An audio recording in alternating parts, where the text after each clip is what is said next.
2016, Snapped featured the troubling story of Sabrina Zunich, who had been taken in by foster parents Lisa and Kevin Knafel.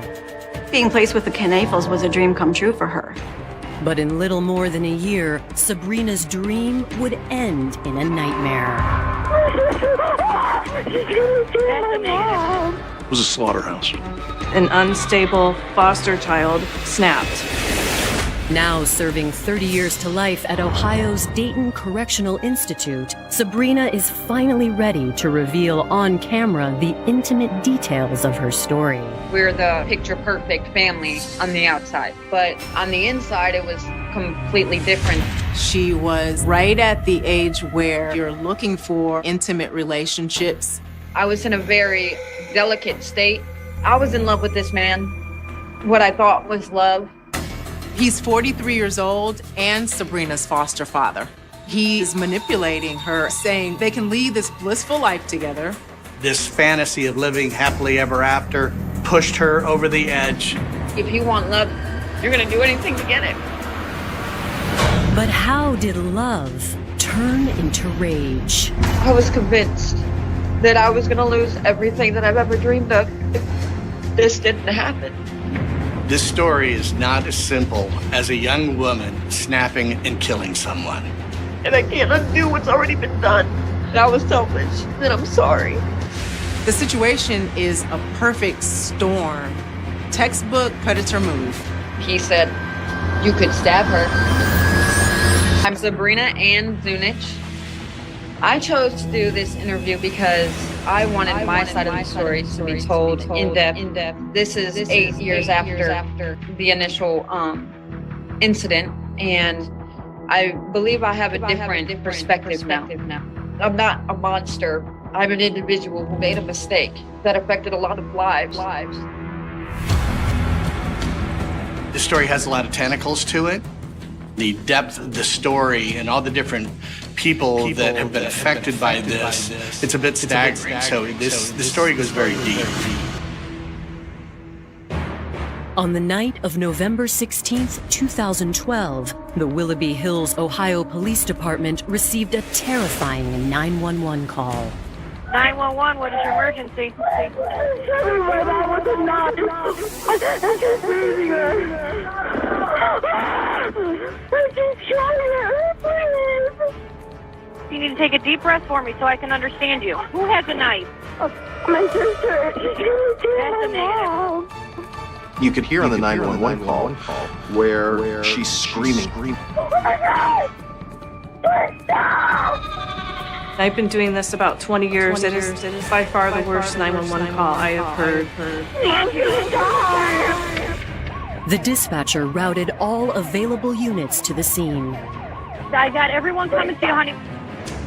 When the first patrol car arrived, a 13-year-old girl burst from the house, terrified. She's saying, she's stabbing my mother. There's blood all over. The officers did not know what they were getting into when they came on the scene. All they knew was something very terrible was happening. The officer could see someone inside the master bedroom. He voiced the command to come out more than once with their hands up. Finally, someone emerged. Sabrina Zunich, who had turned 18 just 3 weeks before. The officer does see that she has a knife in her hand and she is covered in blood from head to toe. And at that point in time, she's probably lucky that the officer didn't kill her right there. What was most shocking and most interesting to me was that she was young, and everyone would ask what would have an 18-year-old in a quiet suburb do something like that.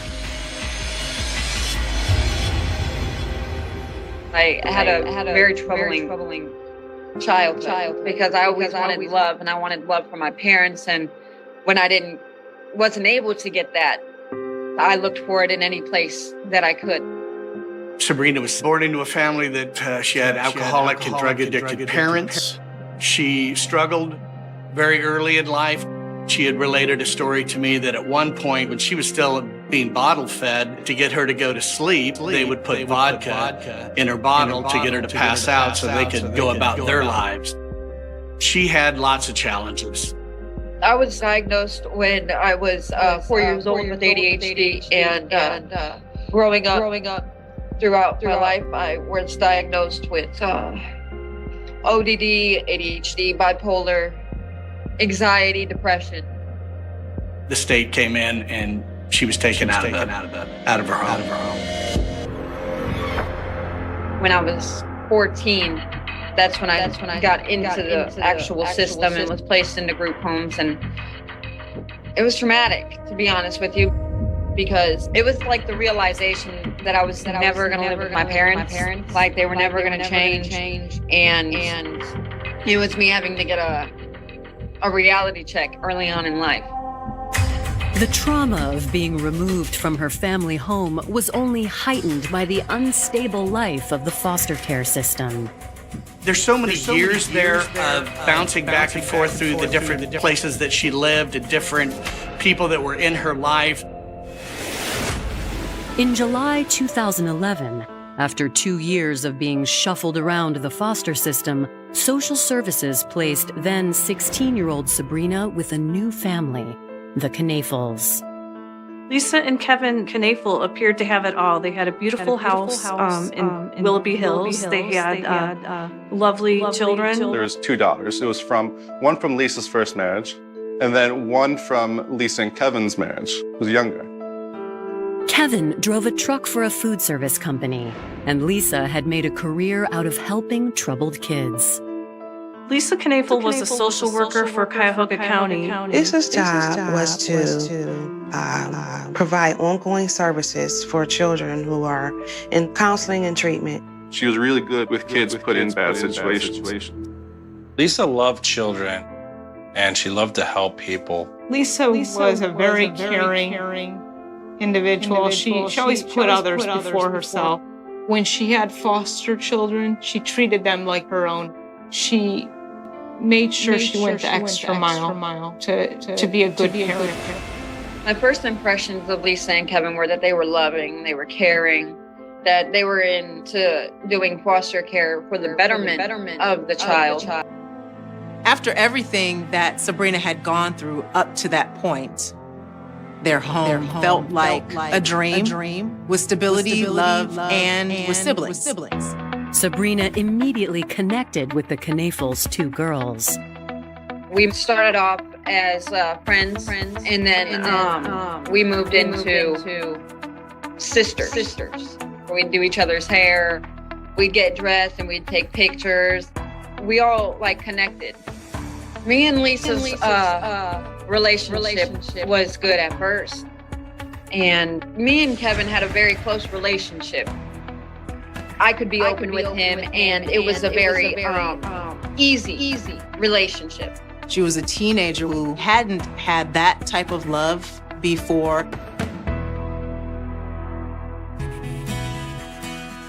In the beginning, I felt like I finally had a family, one that I could go to school, come home, get help with homework, and have dinner on the table, and just have a family, like that bond that I've never had and I never knew existed.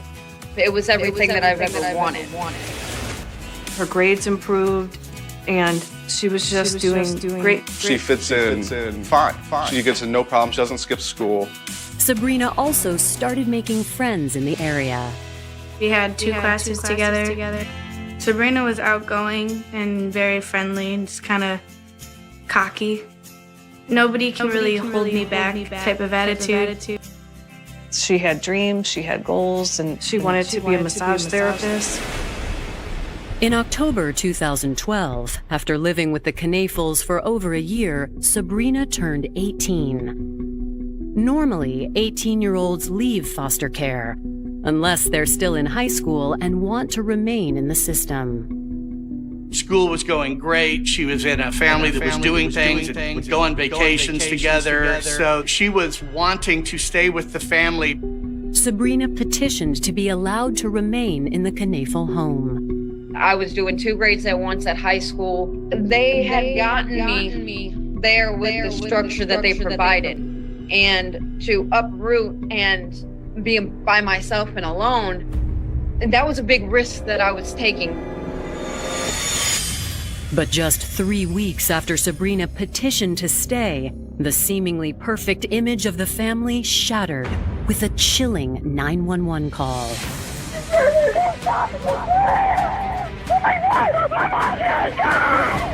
Sabrina is probably alive today because when the officer ordered her to drop that bloody knife, she did, and was safely taken into custody. I didn't realize I came out cold. Like that was a part where I guess I was not mentally there. I was in and out the whole time. Coming up, details of a horrific attack emerge. There were 178 knife wounds. That is definitely a long, sustained attack. Where'd you get all that rage from? And police discover unintended victims. I can only imagine what she went through.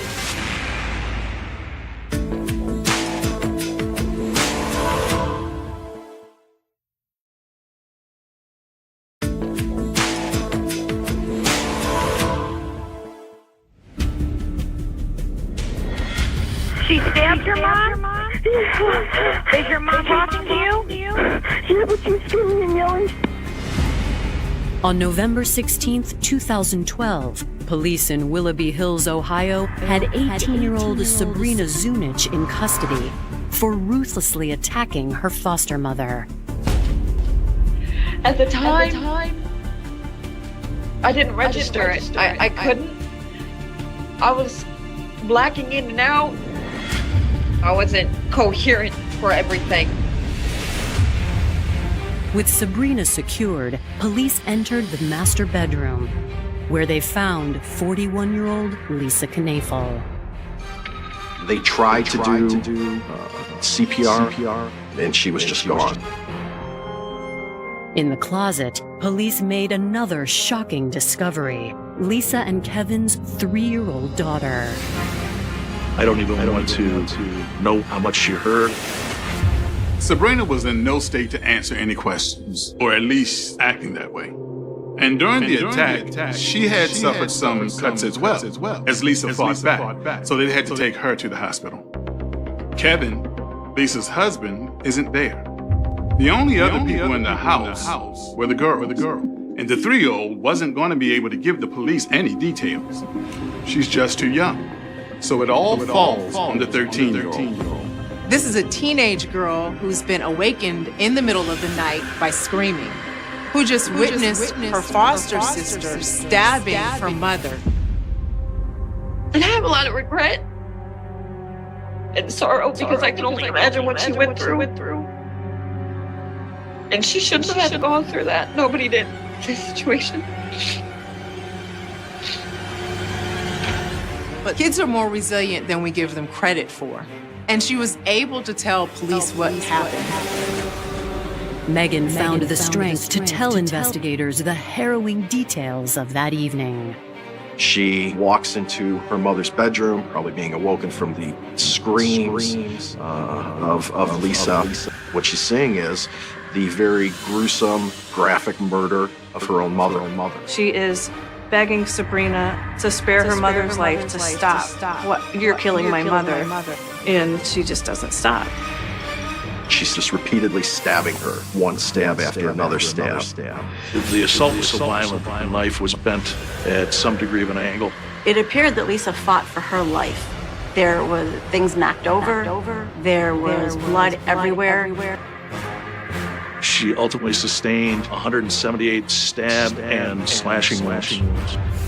There were serious defensive wounds. Lisa's frightened daughter explained why her stepfather, 43-year-old Kevin Knafel, wasn't there. Kevin was a truck driver, and he was on the road. He worked third shift. Detectives tell Kevin to rush home. They would have someone stay with the girls until he gets there. At the hospital, they tried to interview Sabrina, but she wasn't able to give them much at the time. I guess the reality just, it hit when I started crying. I didn't grasp what happened. And when I did, I just couldn't do anything. Cry. When Kevin finally arrived home, he appeared more curious than grief-stricken. He wanted to see the bedroom for itself after she was killed. The police thought that was strange. The next day, when loved ones gathered to console Kevin and the girls, they also noticed he was acting strange. His demeanor was so, I don't know. I can't say how a person should appear when their wife's been brutally murdered, but he just didn't appear to be fazed by it. He was greeting people and shaking their hand. There was not really that emotion that you would see from someone that just lost their wife tragically. People said that Kevin wasn't displaying emotions we think somebody should display. Regardless of their claims about that, there's no question who did that horrific crime. But the question was, why would Sabrina attack Lisa? As police began their investigation, they asked Lisa's loved ones about the dynamics of the family. At first, Lisa had only positive things to say about Sabrina. That she was getting great grades in school, and that therapy was working really well, and she was such a sweetheart. But 6 months into Sabrina's stay, things began to change. We're the picture-perfect family on the outside. On the inside, it was completely different. The development of the relationship between Lisa and Sabrina had some typical features of a parent-child relationship, like arguments and Sabrina thinking that another child may have more attention from Lisa than she did. There wasn't attention provided for all the children. It was always focused. I didn't see it as fair. And they got so much more freedom than I did. I felt like I wasn't really a part of the family. I think the problem is that Sabrina didn't quite understand the dynamics of a family household. She'd never been in one, so she interpreted the issues she would have with Lisa as a bigger deal than it really was. Definitely put a gap in between me and Lisa because of the abandonment that I had to deal with, because of the rejection I dealt with. And so even if it's not intentional, I picked up on what I perceived as closing me out. Sabrina began to argue more and more with Lisa and soon lost her initial feeling of safety and acceptance. It wasn't what I always hoped for. It wasn't the dream family that I've always wanted. That mother-daughter relationship changed immensely. However, Kevin and Sabrina began to get closer and closer the longer that Sabrina was in the home. I told Kevin that I was feeling like an outsider, that I don't believe she treated me the same way. I didn't necessarily had to hide anything, and I could be real, and so it made it easy to talk to him. He was open, and he was my friend and my father. Kevin was there to catch me because he never judged me, and he always made me feel wanted. And he was always everything that I needed. But as police questioned friends and family of the Knafels, they soon learned that as Kevin comforted Sabrina, Lisa sensed trouble. Lisa may have been feeling some of the same things that Sabrina had felt at some point, and that would be feeling abandoned, feeling unloved, feeling unwanted or neglected by his developing a relationship with Sabrina. Friends told authorities that Lisa wasn't the only one who became suspicious of Sabrina's relationship with her foster father. Sabrina would always tell me that whenever she needed something, she would just go to Kevin for it. People would call the relationship kind of creepy. They were too friendly, they were too close. They would make sexual jokes towards each other. Investigators also learned that recently Lisa had reached her breaking point. Lisa did call me and express she wanted her out of the house. She was told flat out that she, as of January 1, you're no longer welcome here. This ultimatum came 3 weeks before the murder. Lisa stormed out and said, if you think you're going to turn my husband against me, you have another thing coming. And I started crying, and because I knew from there that was the beginning of the end. But I'm not gonna say that she's the villain in this story. I'm not gonna say that. Lisa's reaction was totally justified. She sees her husband getting close to her in an inappropriate way. Remember, he's 43 years old and Sabrina's foster father. Coming up, Sabrina admits to a twisted relationship. It started with massages, and it gradually went to more. And describes a troubling psychology. If you want love, if you want to feel that you're not just a throwaway, you're going to do anything to get it, right?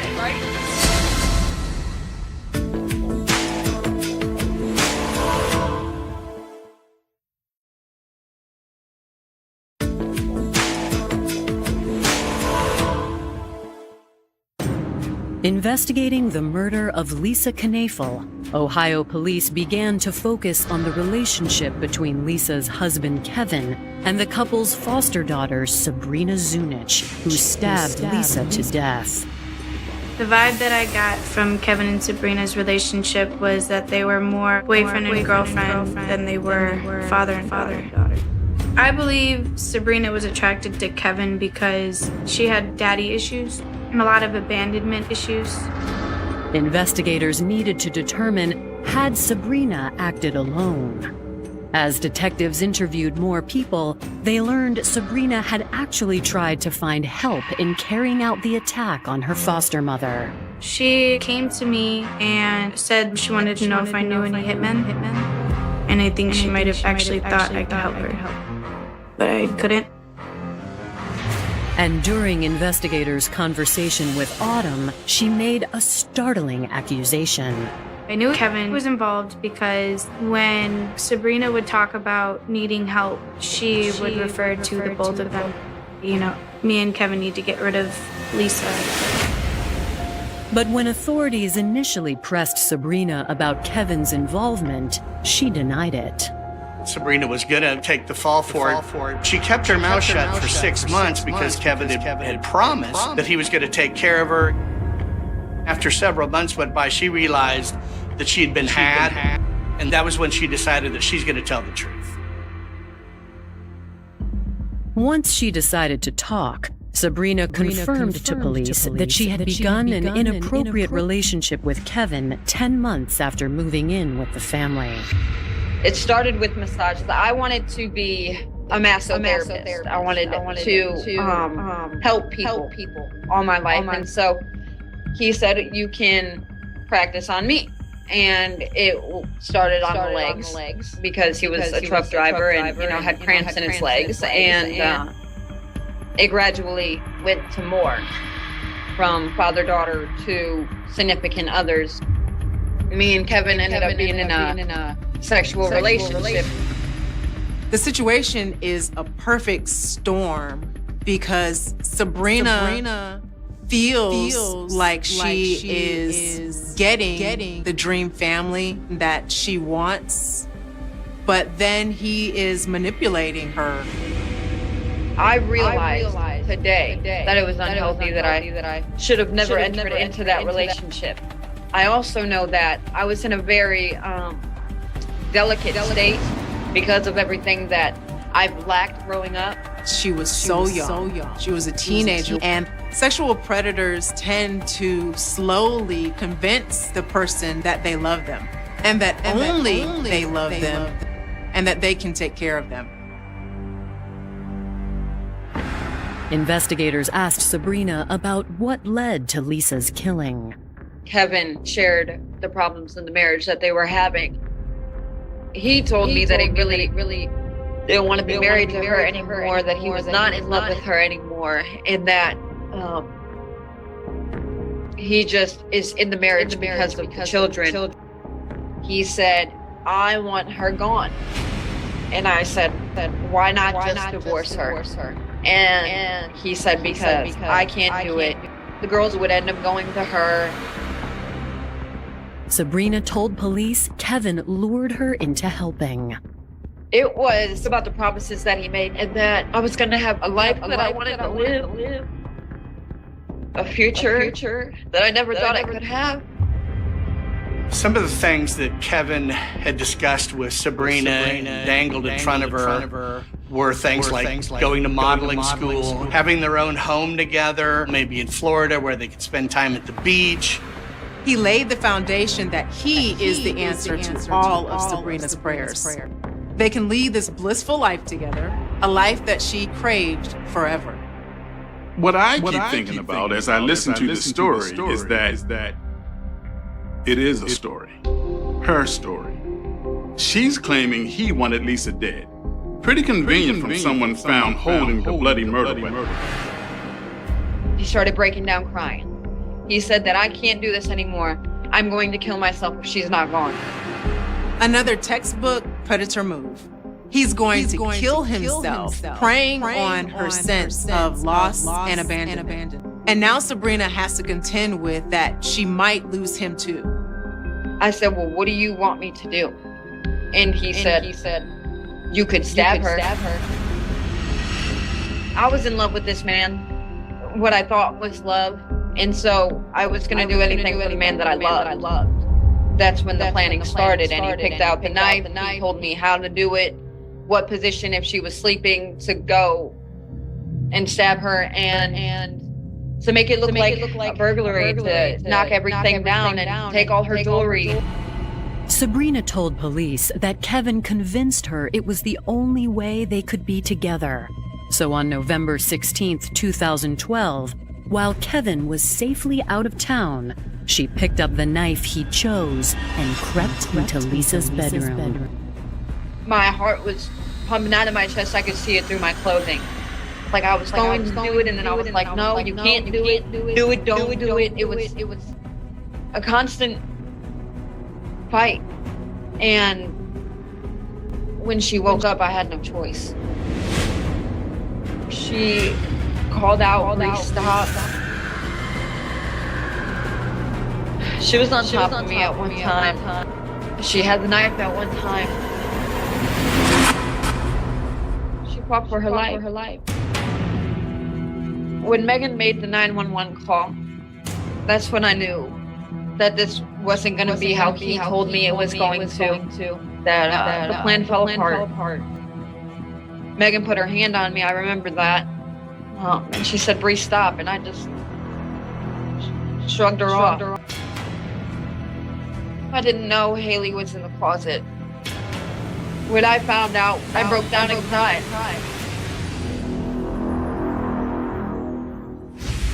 According to Sabrina's story now, when she was taken into custody, she knew exactly what to say because Kevin had coached her. Kevin told Sabrina to tell the authorities that she had no clue what happened. She didn't remember what happened. She blacked out. Sabrina would be declared mentally ill and serve some time in a mental health facility and get out, do no hard time. That's what he told her. Sabrina believed that they would be together. If you want love, if you want to feel that you're not just a throwaway, you're going to do anything to get it. I just kept on thinking that everything is going to be okay, like he said. That no matter what, he's going to be there for you. If her story is true, she is still a victim in this case because she was manipulated into taking the actions that she did. My first thought was someone not owning up to what they did, trying to shift the investigation and the blame to someone else. She did it, and it was horrible, but I believe in my soul she was 100% manipulated into doing it.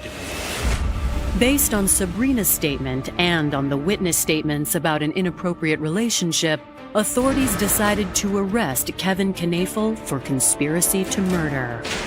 When I heard that Kevin was arrested, I thought to myself, I knew it. I knew that he had something to do with this.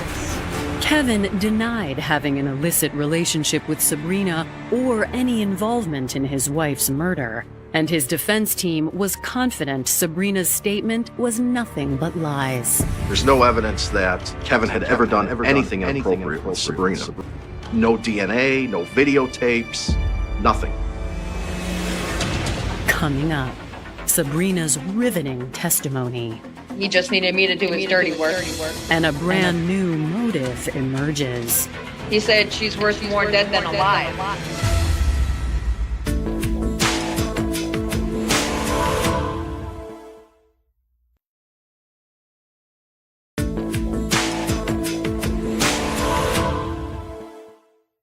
After confessing to the aggravated murder of her foster mother, Lisa Knafel, Sabrina Zunich agreed to be the star witness against the man she claimed orchestrated the slaying, her foster father, Kevin Knafel. Sabrina agrees to testify against Kevin in exchange for the prosecutor's deal of life with parole eligibility in 30 years. On May 29th, 2014, Kevin Knafel's trial began. I had never seen a case like this before. Foster daughter kills foster mother at the foster father's wishes. Defendant inspired the Sabrina Zunich to commit the aggravated murder of Lisa Knafel. Kevin pretty much played her. Defendant, in this case, unlawfully engaged in sexual conduct with Sabrina Zunich. He told her they could finally be together if Lisa was gone. The plan that was eventually settled on was to stab Lisa to death, or Sabrina to stab Lisa to death. Kevin's defense team argued that the case against him was weak. The only evidence they had was Sabrina. The state's entire case is fiction. It was completely Sabrina's story. This whole fairy tale fantasy. Sabrina Zunich killed Lisa Knafel. The defense also argued that the murder and Sabrina's claim of an affair with Kevin were both connected to the mental illness she was diagnosed with as a child.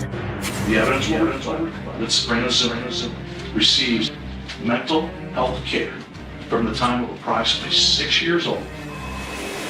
Sabrina's upbringing definitely plays a part in her mental health. Being removed from family is a traumatic event in and of itself. And being placed in foster care increases the vulnerability that a child has, their attachment to people, and often results in behavioral issues. I'm sure it was a rough life. But a lot of people who had rough lives don't end up stabbing someone to death. The prosecution leaned into what they argued was Kevin's motivation for wanting Sabrina to kill Lisa. Life insurance money. Well, it was all financial. If he got a divorce, he was going to have to pay child support and share custody. If she was murdered, he stood to get a lot of money. He said she's worth more dead than alive.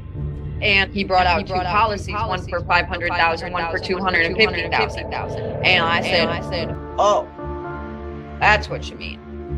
That was the dream that Kevin was dangling to Sabrina, that once we get out of this, this is our future. We're going to have our own home together. It was like that devil angel on your shoulders. And I said, if I want this love, then I have to do this, because he's going to kill himself if not. And I wasn't going to risk losing him.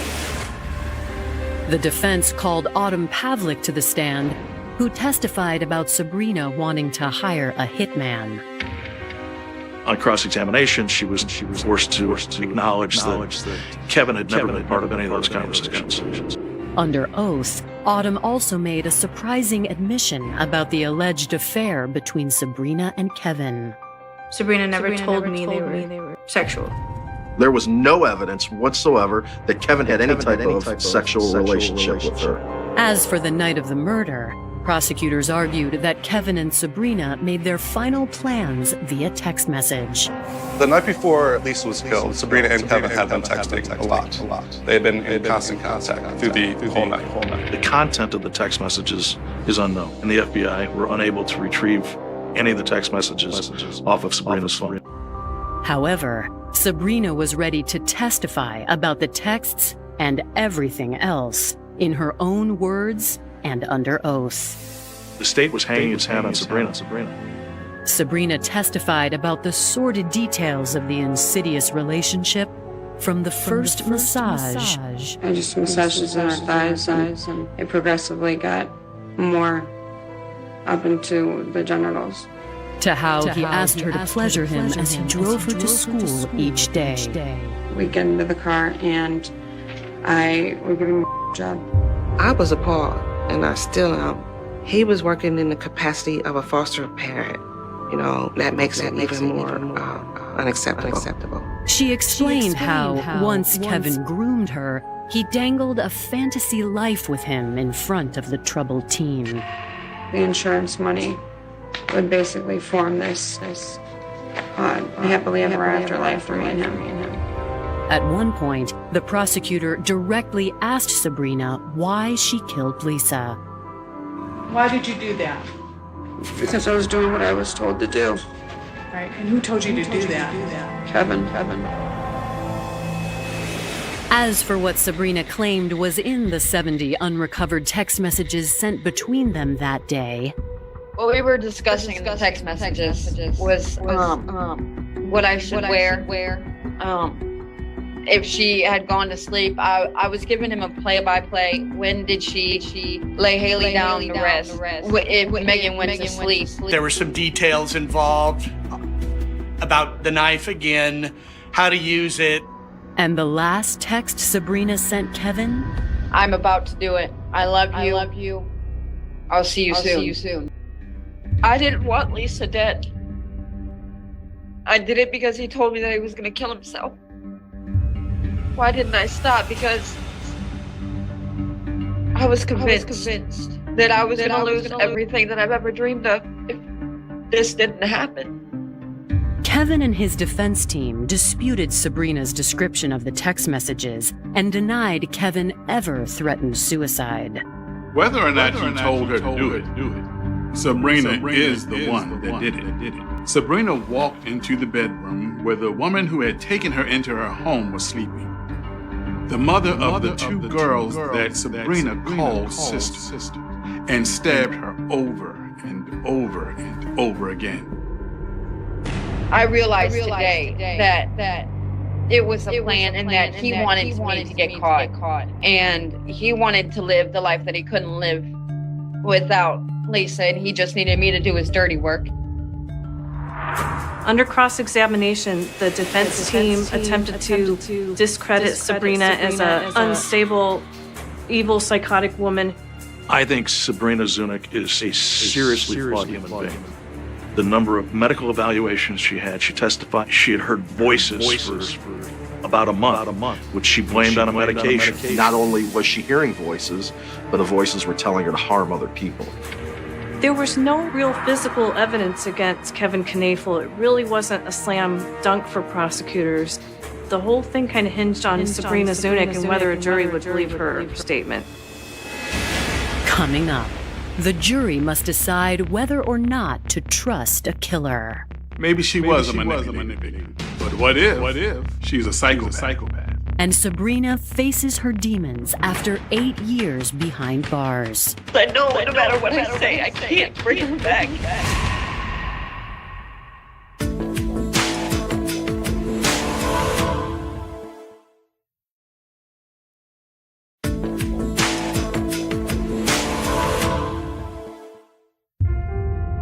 After 2 days of deliberations, the jury in Kevin Knafel's murder trial announced that it had reached a verdict.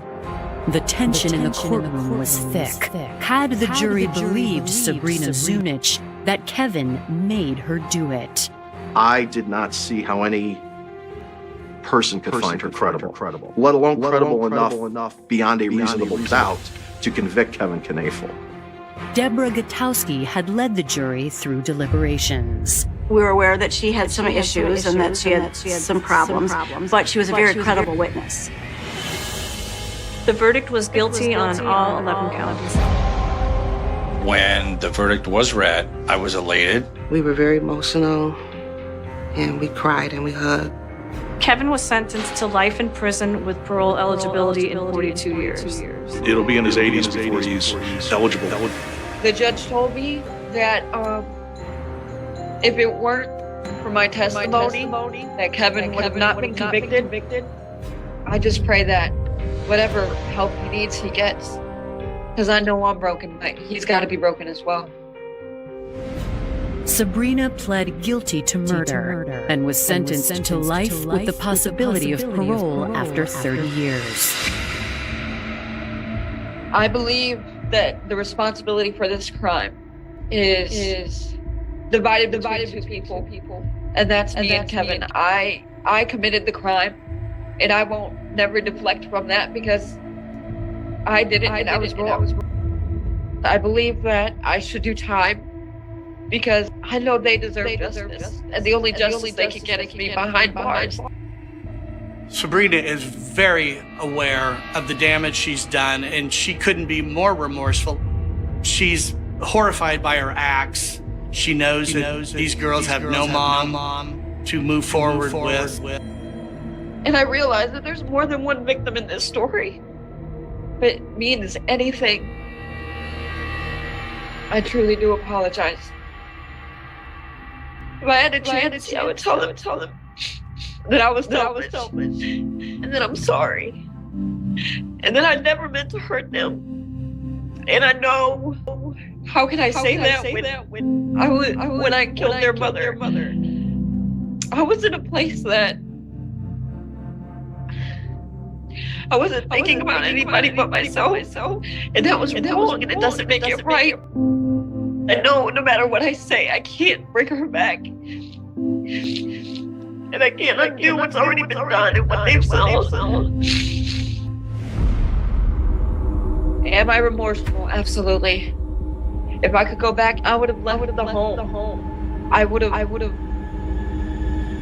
told Lisa what Kevin was doing. Might not be a popular opinion, but I believe Sabrina. As sure as I am sitting here, he was the 100% mastermind of this plan. However, not everyone believes Sabrina's story. Sabrina may have had an ulterior motive for faking remorse to get her sentence lessened, to get the sympathy of the courts to, I don't know, reduce her time. Maybe she was a manipulated victim. But what if she's a psychopath? I'm more than a murderer. I'm somebody that has learned from their mistakes. I want a chance to do right. I want a chance to live a life. And I'm not saying that I deserve it, but I'm saying everybody should get a second chance. I've changed, and I've worked on myself. So I believe one day, hopefully, I'll give.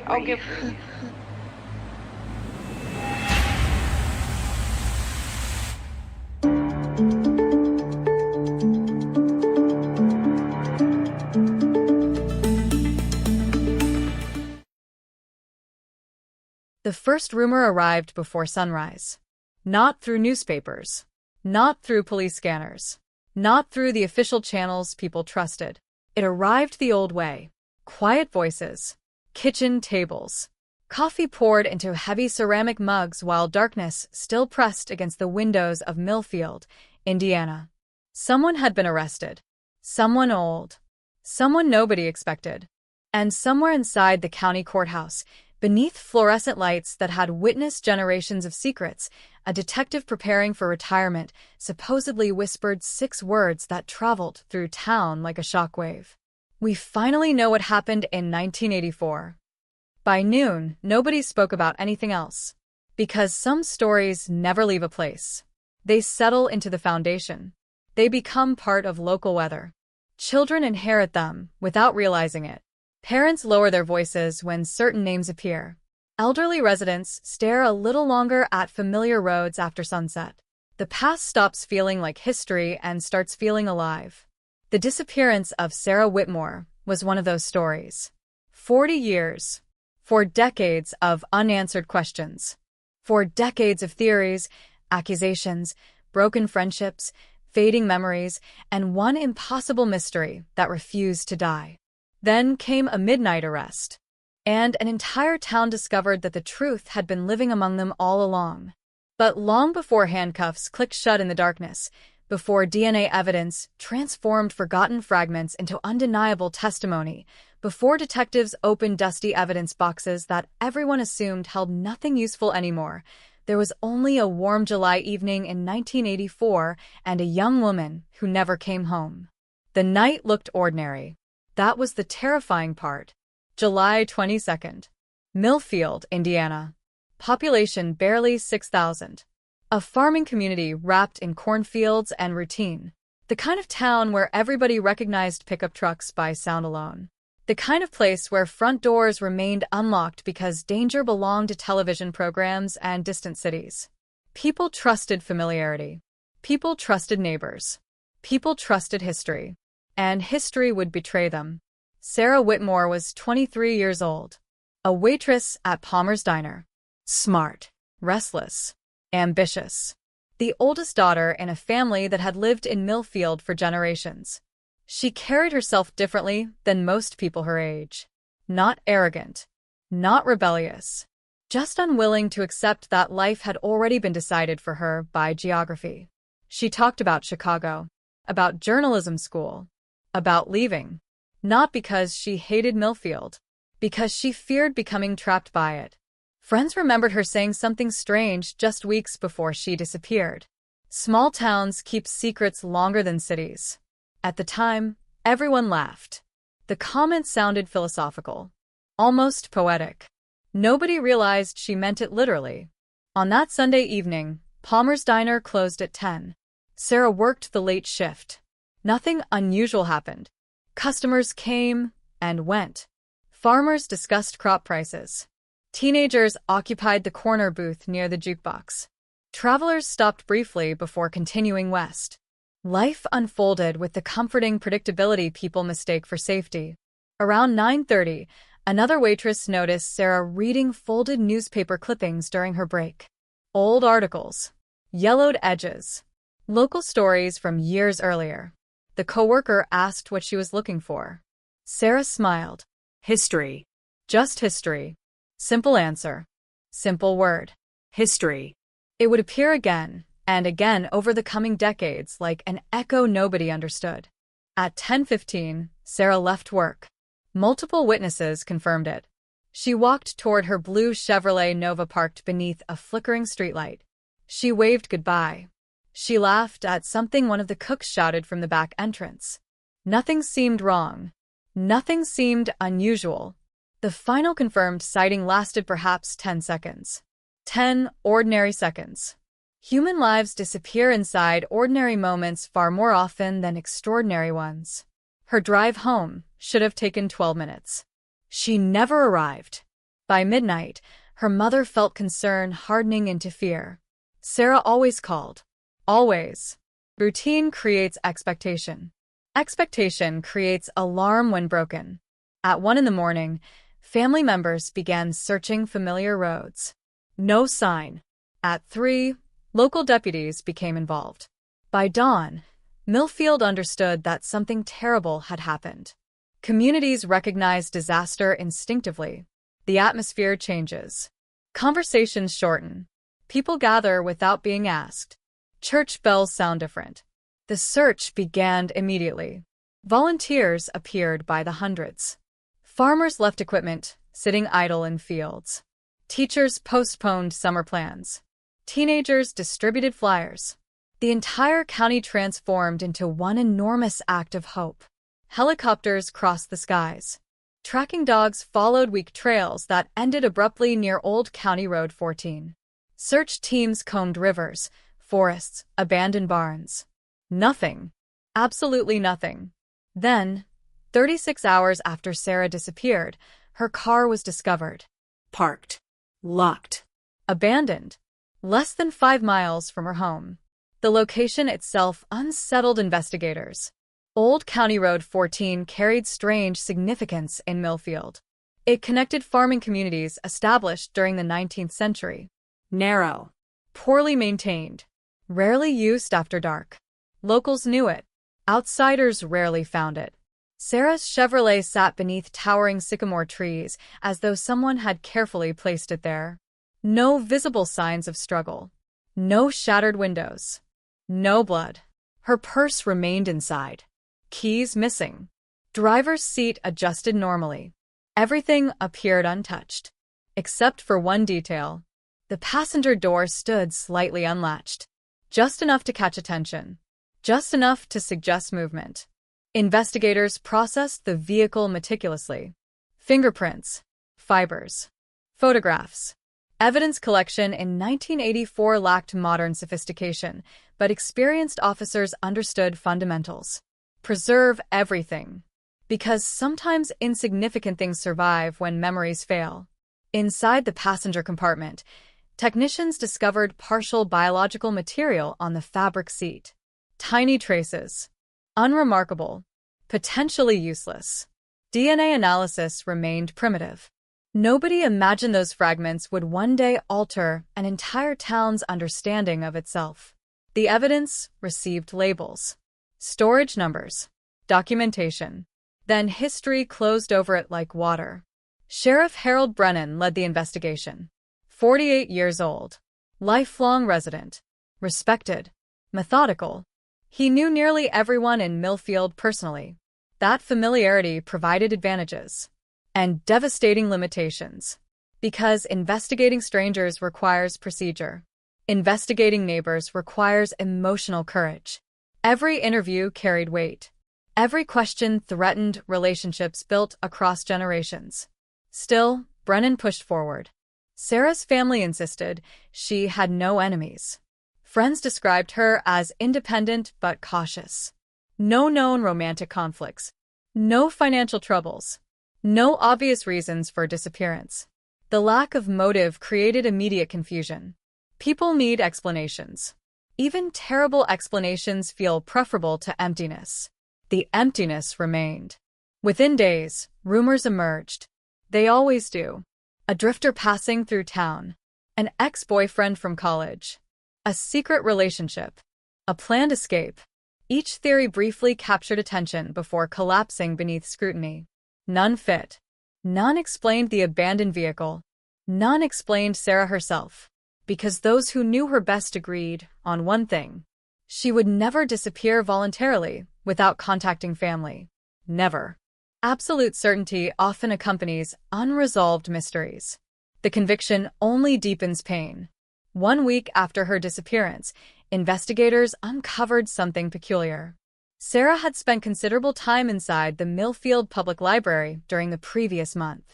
Nothing strange about that alone. But librarians remembered the materials she requested. Old newspapers, property records, historical archives, county council minutes from the 1960s and 70s. Not casual reading. Research. Focused research. One librarian recalled asking about her interest. Sarah reportedly answered with a smile. Every town has stories nobody wants remembered. The statement sounded dramatic. Almost theatrical. Yet multiple people remembered variations of it. She was investigating something. The question that would haunt Millfield for 40 years was painfully simple. What? Sheriff Brennan ordered examination of her apartment. Notes appeared everywhere. Legal pads filled with names, dates, addresses, family connections. Most seemed unrelated, random. Yet certain surnames repeated frequently. Hawthorne, Miller, Graves, Kensington. Old Millfield families. Founding families. People whose roots reached deep into county history. No criminal significance emerged. No clear pattern.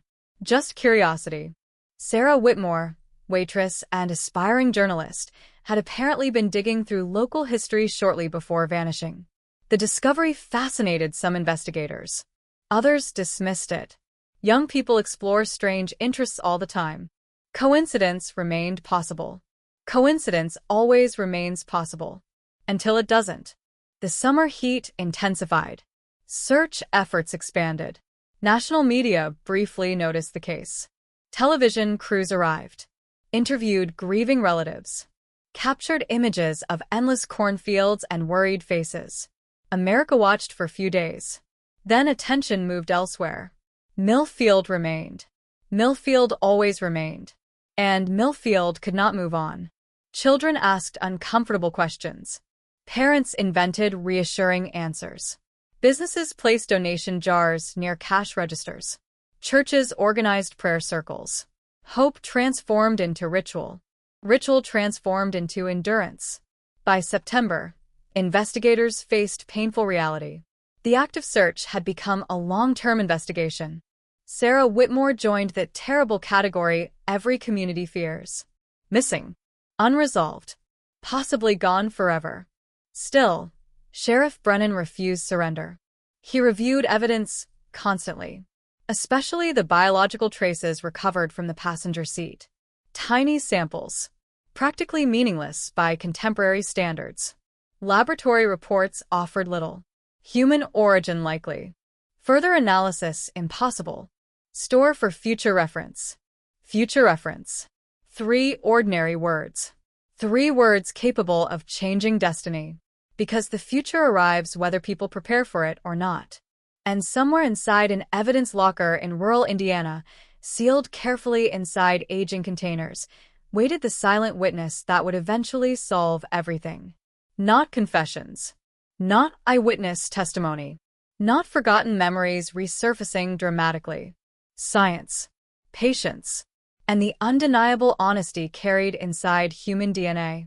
But in 1984, nobody possessed such visions. They possessed only grief. Only uncertainty. Only a young woman's empty bedroom and a town learning that evil does not always announce itself with noise. Sometimes it sits quietly among familiar faces. Sometimes it shares church pews. Sometimes it shakes your hand at the county fair. And sometimes, for 40 long years, it watches people search desperately for answers while believing history itself will protect it from ever being exposed. Millfield believed many things that summer. It believed Sarah would come home. It believed neighbors could be trusted.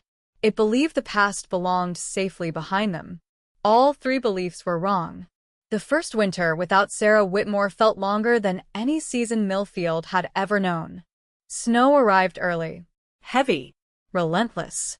Cornfields disappeared beneath white silence, and roads that once carried search teams now held only tire tracks leading toward ordinary lives trying desperately to become ordinary again. But nothing was ordinary anymore. Not after July. Not after the missing posters. Not after mothers began checking locks twice before going to bed. The town had lost something larger than a young woman. It had lost certainty. And certainty, once gone, rarely returns unchanged. Sheriff Harold Brennan understood that reality better than anyone. He kept Sarah's file on his desk long after other investigations found their way into cabinets and archives. Photographs, witness statements, maps covered in handwritten notes, and one growing question that refused to leave his mind. What exactly had Sarah been looking for? The research bothered him. Not because young women reading historical records seemed suspicious.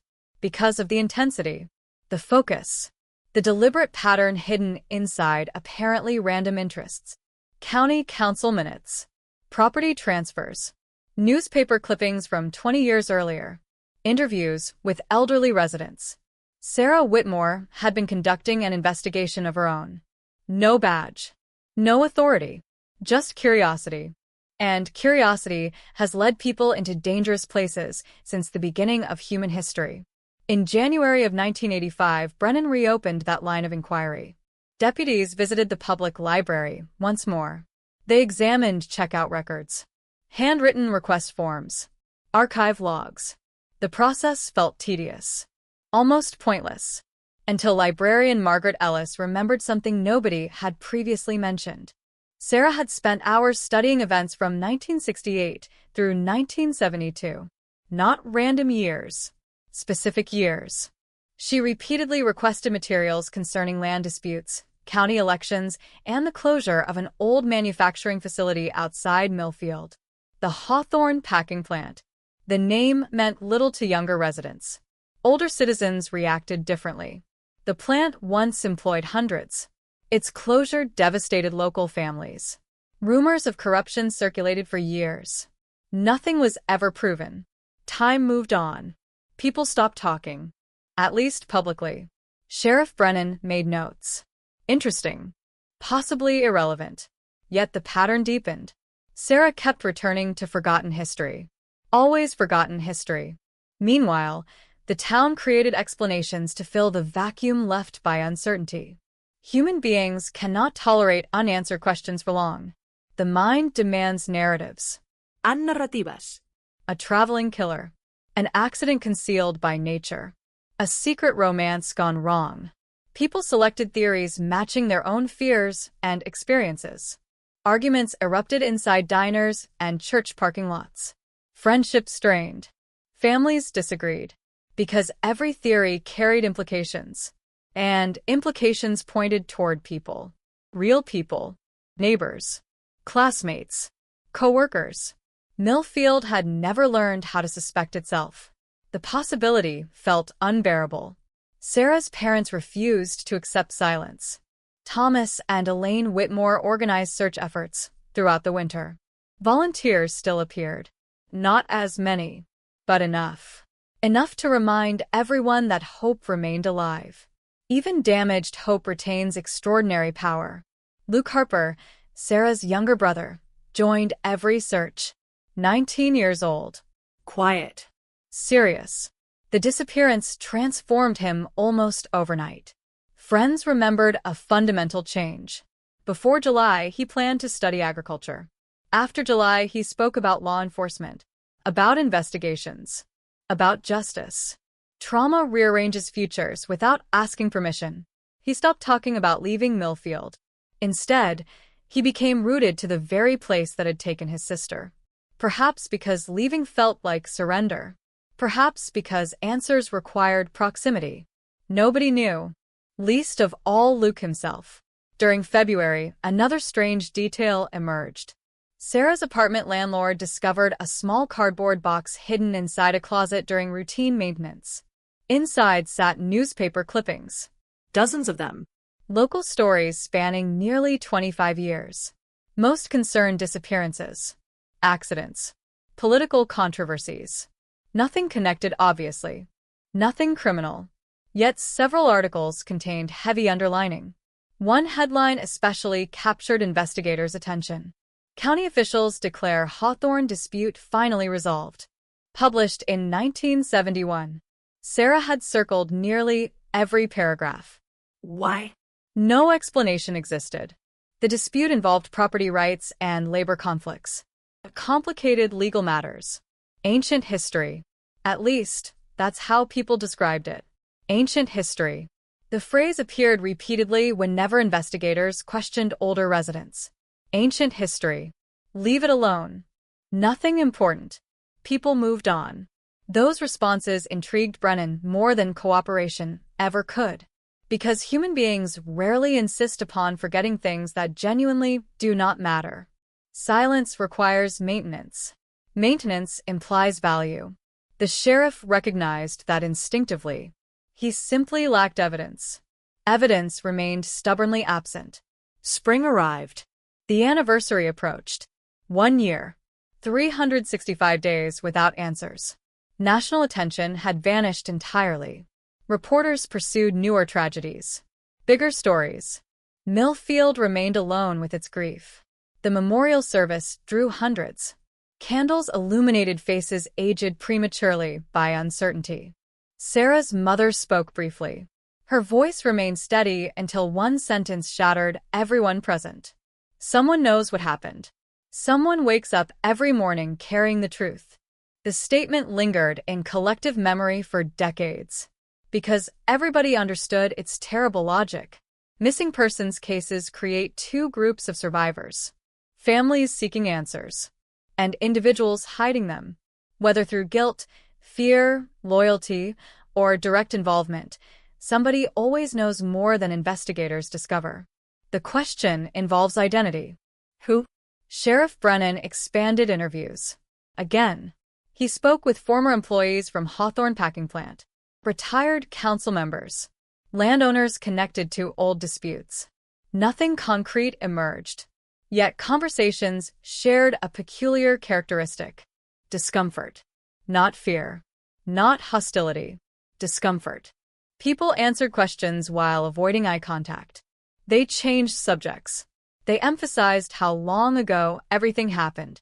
The passage of time became a shield, as though years themselves erased relevance. Brennan disagreed.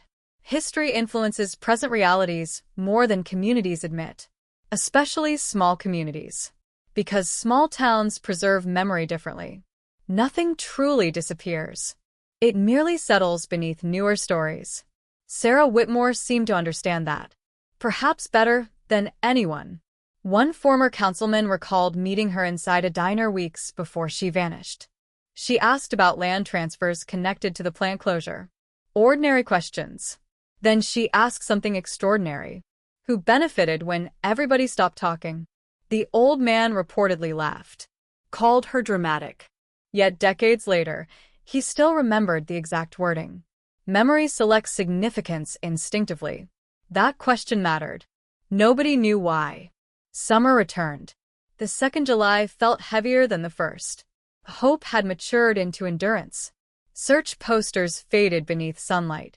Yet nobody removed them. Removing them felt final. Finality remained unacceptable. Then, on July 19, 1985, 3 days before the anniversary, investigators received an anonymous phone call. A man's voice. Calm. Older. The message lasted less than 30 seconds. You're looking in the wrong direction. The girl cared about old ghosts. Old ghosts don't like being disturbed. Click. Gone. No trace. No identification.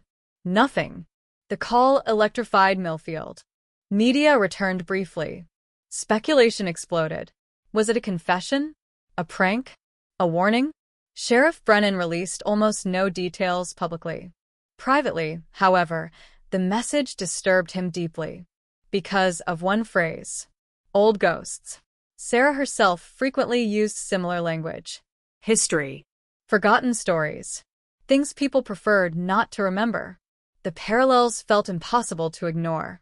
Still, intuition cannot substitute for proof. Investigators continued gathering fragments.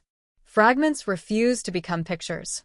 Inside the county evidence room, Sarah's biological samples remained carefully preserved. Tiny traces from the passenger seat. Meaningless, according to available science.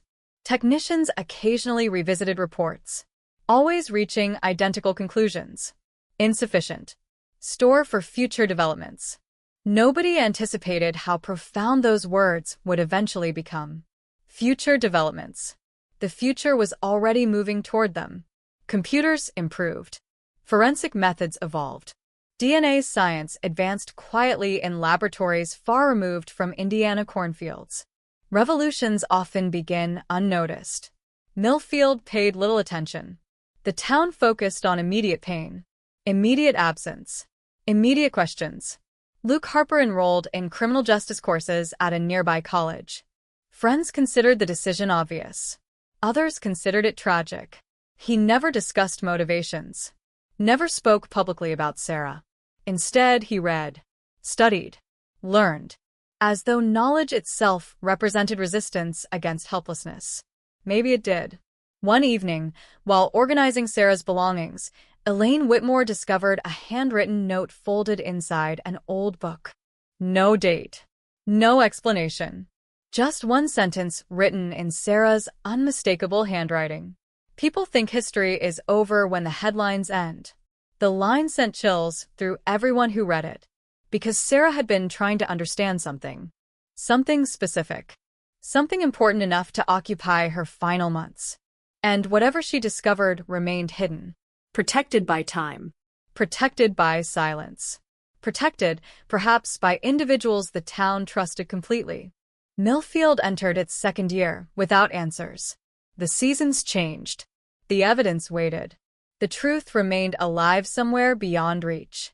And in a dusty storage locker beneath fluorescent lights, microscopic traces left by human contact continued existing with perfect patience. They required no belief. No memory. No cooperation. Only time. And time, unlike human beings, never forgets where it has been.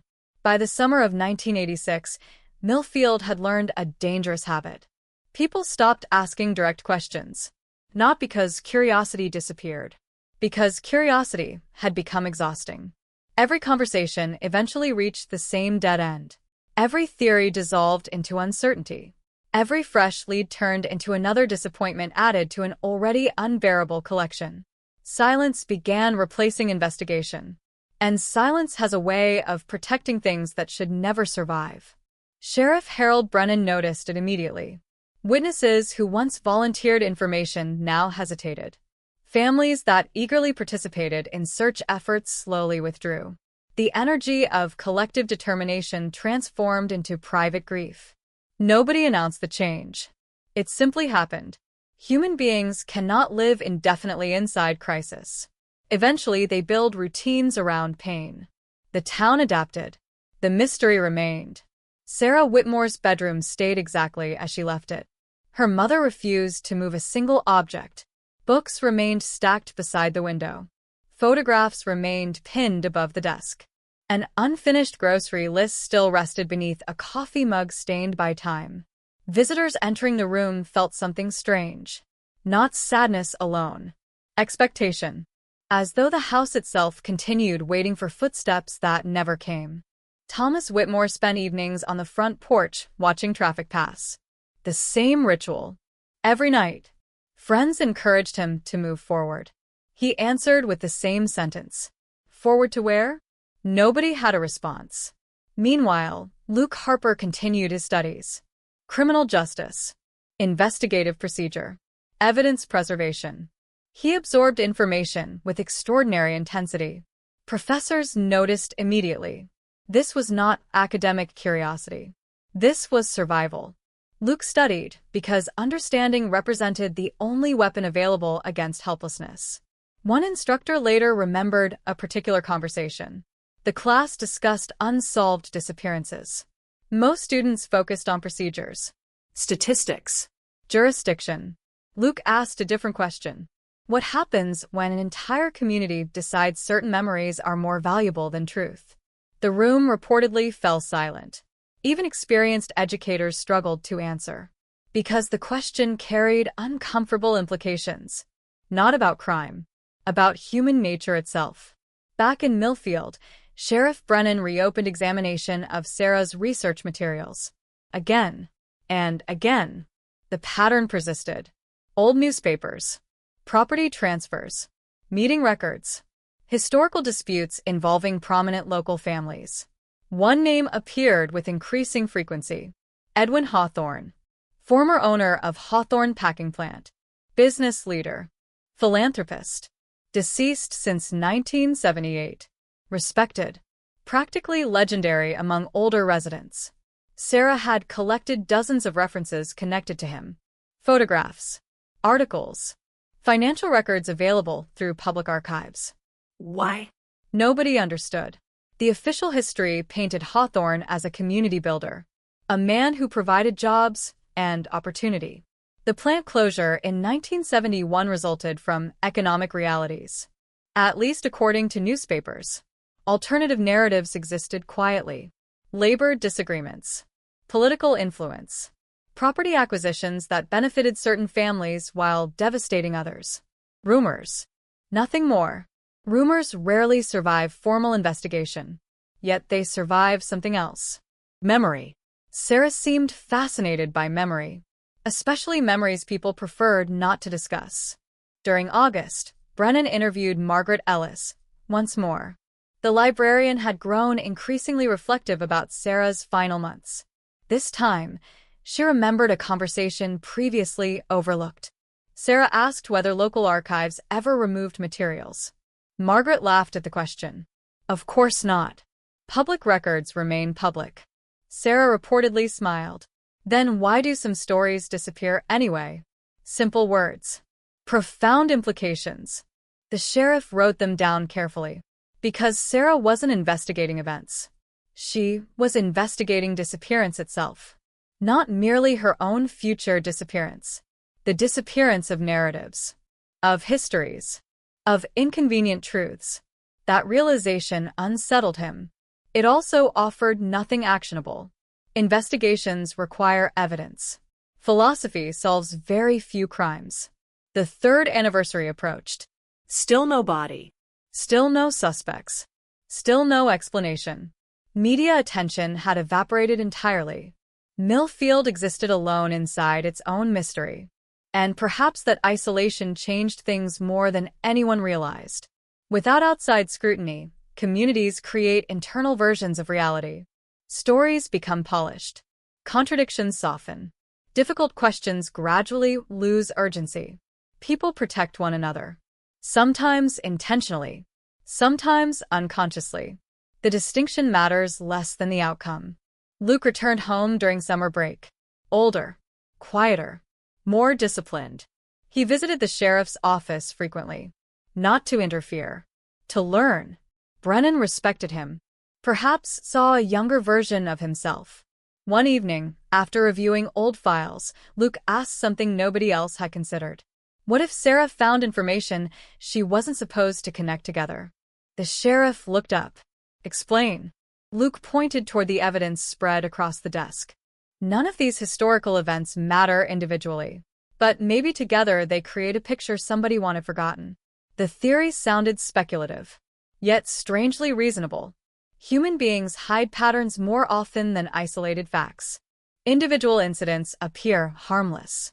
Connections create danger. Brennan considered the possibility, then sighed. Even if you're right, how do we prove it? Luke had no answer. Neither did history. That autumn brought another unsettling development. An elderly resident named Walter Green requested a private meeting with investigators. 78 years old. Former employee at Hawthorne Packing Plant. Health deteriorating rapidly. Walter claimed no knowledge regarding Sarah's disappearance. But he wanted something documented. People think the trouble ended in '71, he reportedly said. It didn't end. People simply stopped talking. The statement electrified Brennan. Finally, perhaps, a breakthrough. He pressed for specifics. Names. Incidents. Anything. Walter remained frustratingly vague. Arguments about land. Families choosing sides. Promises made. Promises broken. Nothing criminal. Nothing provable. Just old wounds carried across generations. When asked whether Sarah had discovered any of this, Walter paused for a long time. Then answered quietly. That girl asked questions old men spend lifetimes avoiding. The interview produced no evidence. Yet emotionally, it changed everything. Because another independent source confirmed the same pattern. Sarah had been pursuing difficult history. History with living consequences. History people remember despite pretending otherwise. Winter returned. Snow-covered roads where search teams once walked. Life continued its stubborn movement forward. Children born after 1984 entered elementary school. An entire generation emerged without personal memory of Sarah Whitmore. To them, she already belonged to local legend. A cautionary story. A mystery adults discussed carefully. The transformation horrified her family. Forgetting represents a second kind of death. Luke fought against it relentlessly. He organized annual memorial events, maintained contact with investigators, preserved newspaper clippings, collected witness statements. Friends occasionally worried about obsession. Luke rejected the word. Obsession implies choice. This wasn't choice. This was responsibility. Inside the county evidence room, Sarah's biological samples remained untouched. Labeled. Cataloged. Ignored by necessity rather than intention. Technology simply had not caught up. The traces waited patiently. Human cells preserving truths beyond contemporary understanding. Nobody imagined that future scientists would eventually extract identities from materials considered useless. Nobody imagined that one microscopic fragment could destroy 40 years of assumptions. But truth possesses remarkable endurance. It survives neglect. It survives bureaucracy. It survives human failure. And sometimes it waits quietly while entire communities convince themselves that certain secrets will remain buried forever. Late in December, another anonymous message arrived. No phone call this time. A handwritten note slipped beneath the sheriff's office door. 5 words. Leave old stories where they belong. No signature. No fingerprints. No clues. Just a sentence. Simple. Direct. Terrifying. Because whoever wrote it understood the investigation. Understood Sarah's interests. Understood the connection between history and disappearance. The message entered evidence. Another fragment. Another mystery. Brennan kept copies locked inside his desk. He rarely discussed them publicly. Not from secrecy. From caution. Communities under pressure sometimes create monsters from shadows. He refused to accuse without proof. Still, privately, one conviction strengthened each passing year. Sarah Whitmore had not become a victim because of random chance. She had been moving toward something, asking questions, following threads, disturbing memories others preferred untouched. Whether that path directly caused her disappearance remained unknown. But coincidence felt increasingly inadequate as explanation. Millfield continued sleeping beneath winter skies. Families gathered for holidays. Church bells rang. Children laughed. Ordinary life persisted with admirable determination. Yet beneath every celebration lingered an absence impossible to ignore. Somebody knew the truth. Somebody carried memories heavier than public silence.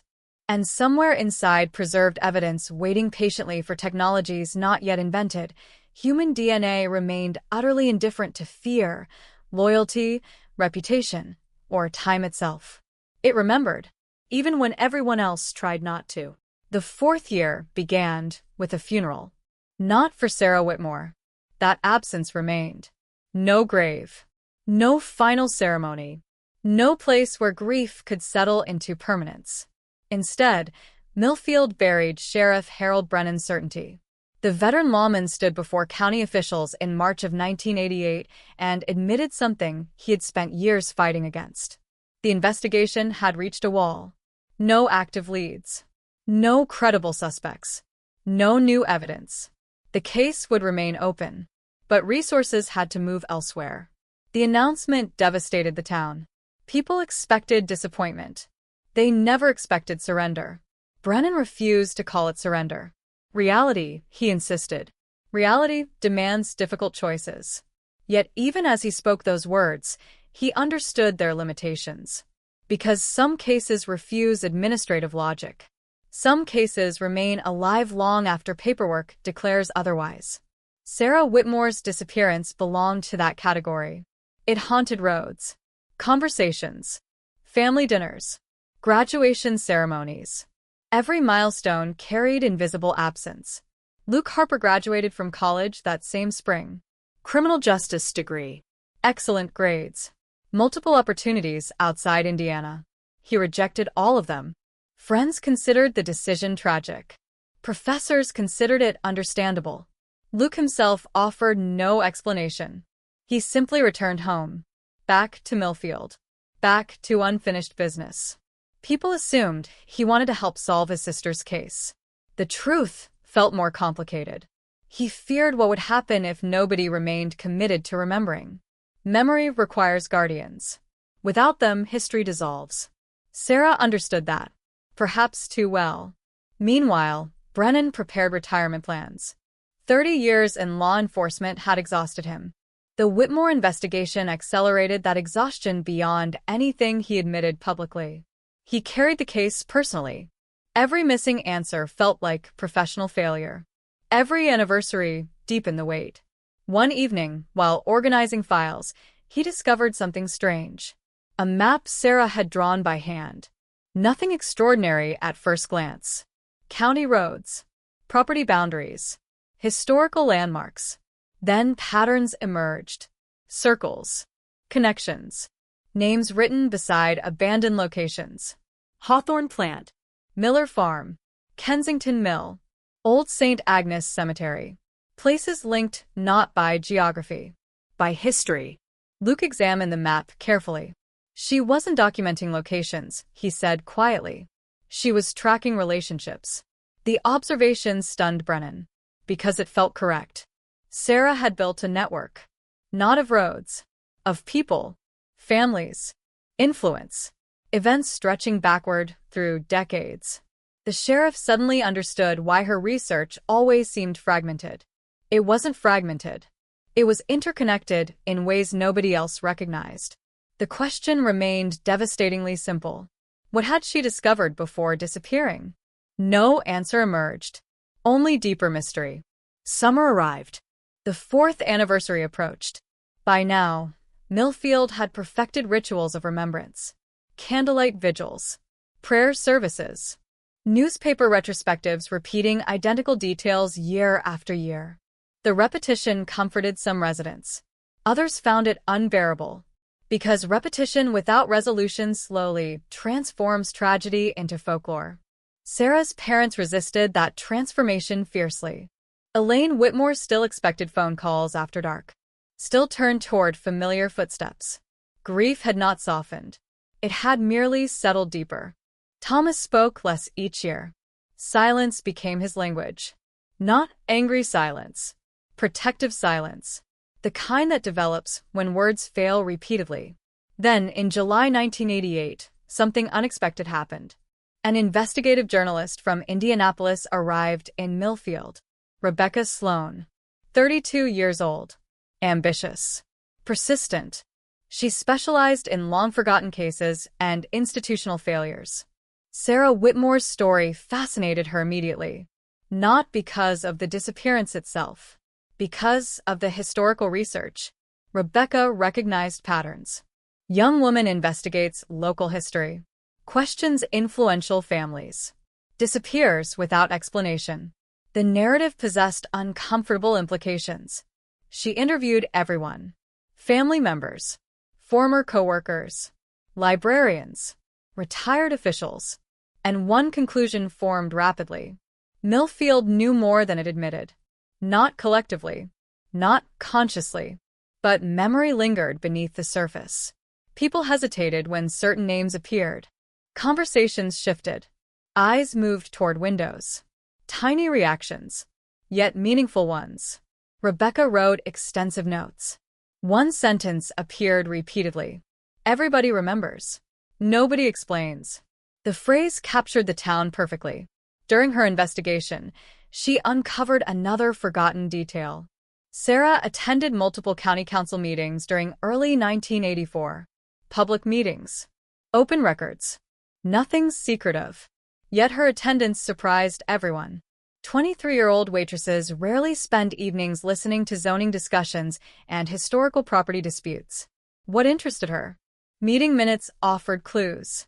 Several agenda items involved unresolved ownership questions connected to former Hawthorne holdings. Land transferred decades earlier under controversial circumstances. Legal matters long considered settled. Ancient history.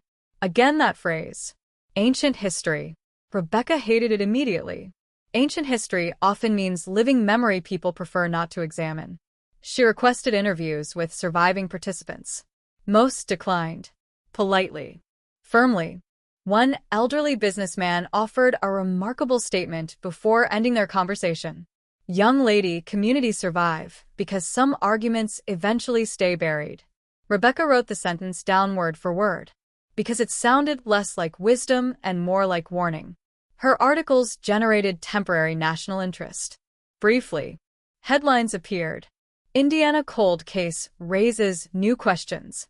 Missing woman may have uncovered local secrets. Attention returned. Television crews followed. Millfield reacted defensively. Residents disliked outside scrutiny. Always had. The implication that their community concealed truths offended many. Others remained disturbingly quiet. Sheriff Brennan appreciated Rebecca's efforts while privately worrying about consequences. Speculation without evidence creates damage. Yet silence without questions creates something worse. The balance proved impossible. Luke and Rebecca developed mutual respect. Long conversations. Shared theories. Careful examination of Sarah's materials. Neither believed in conspiracies. Both believed in patterns. And patterns existed everywhere. One evening, while reviewing old newspapers, Rebecca noticed something extraordinary. The same surnames appearing repeatedly across decades. business ownership, political positions, charitable foundations, historical committees, the Hawthorns, the Millers, the Kensingtons, families woven deeply into Millfield's identity. Nothing illegal, nothing suspicious independently. Yet collectively, influence concentrated remarkably. Sarah had noticed it too. That much felt undeniable. Why it mattered remained elusive. Autumn brought disappointment. Rebecca's investigation produced no breakthroughs. No witnesses. No confessions. No evidence capable of moving the official case forward. Eventually, media attention faded once more.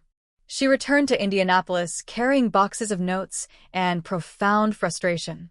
Before leaving, she told Luke something he never forgot. Your sister wasn't looking backward. She was trying to understand why the past still controlled the present. The observation struck with enormous force. Because suddenly, everything aligned. Sarah studied history not from nostalgia. From necessity. The past remained active. Influential. Alive inside modern relationships and decisions. She understood that. Perhaps somebody else understood it too. Winter approached again. Sheriff Brennan officially announced retirement plans. The Whitmore case would pass into younger hands. The decision devastated him. Not because he doubted successors.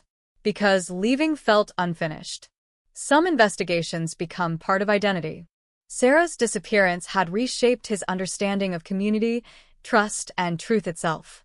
He once believed knowing everyone represented law enforcement's greatest advantage. Now, he wasn't certain. Familiarity creates blind spots. Loyalty complicates objectivity. History influences judgment. Millfield taught him those lessons painfully. Inside the evidence room, preserved biological material remained exactly where technicians placed it 4 years earlier. Catalog number. Storage container. Routine maintenance. Nothing extraordinary. Yet within those microscopic traces existed information beyond contemporary imagination. Names. Connections. Answers. The truth already lived inside official custody. Human beings simply lacked the tools to hear it. Time, however, continued moving. Science continued advancing. And somewhere beyond Indiana cornfields, laboratories quietly developed methods capable of transforming forgotten evidence into undeniable testimony. Millfield didn't know it yet, but history was preparing to speak. And when it finally did, the town would discover that the most dangerous secrets are never the ones hidden by strangers. They are the ones protected by familiarity, inherited through generations, and mistaken for ordinary parts of community life. Sarah Whitmore had approached those secrets with questions. Someone else had approached them with fear.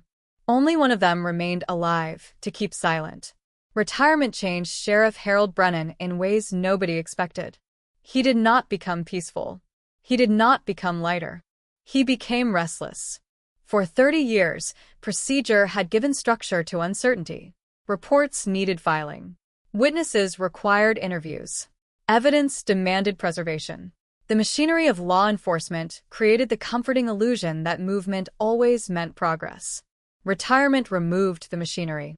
The questions remained. Sarah Whitmore remained. And silence grew louder in the absence of daily distractions. His successor, Sheriff Daniel Mercer, inherited more than a cold case. He inherited a wound.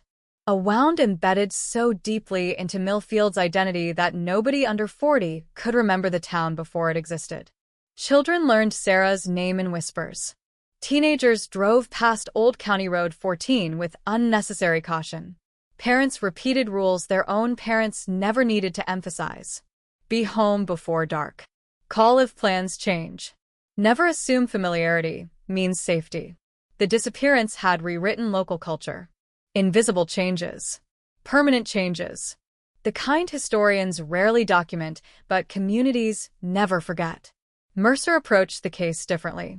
Younger. College-educated. Less influenced by long-standing relationships.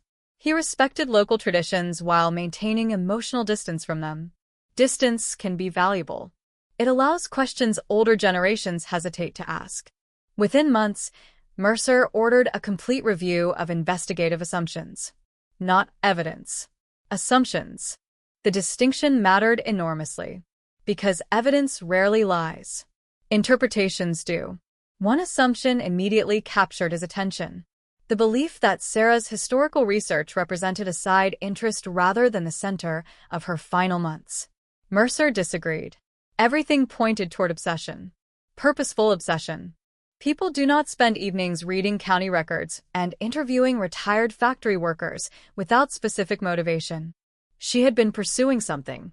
The question remained unchanged. What?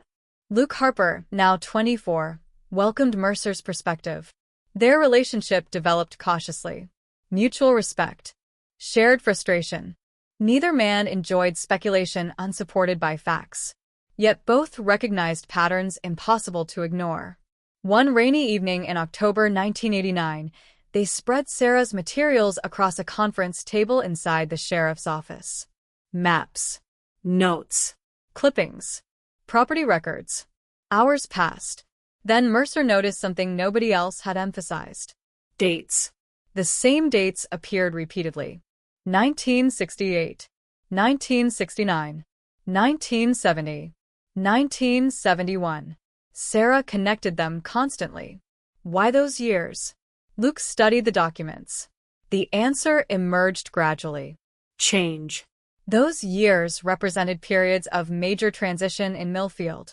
The Hawthorne plant dispute, land ownership transfers, political realignments, and finally, Sarah's own investigation. Moments when established structures shifted. Moments when history became vulnerable. The observation felt significant, not because it solved anything, because it suggested intention. Sarah wasn't randomly collecting information. She followed transformation. People gain power during transitions. People lose power during transitions.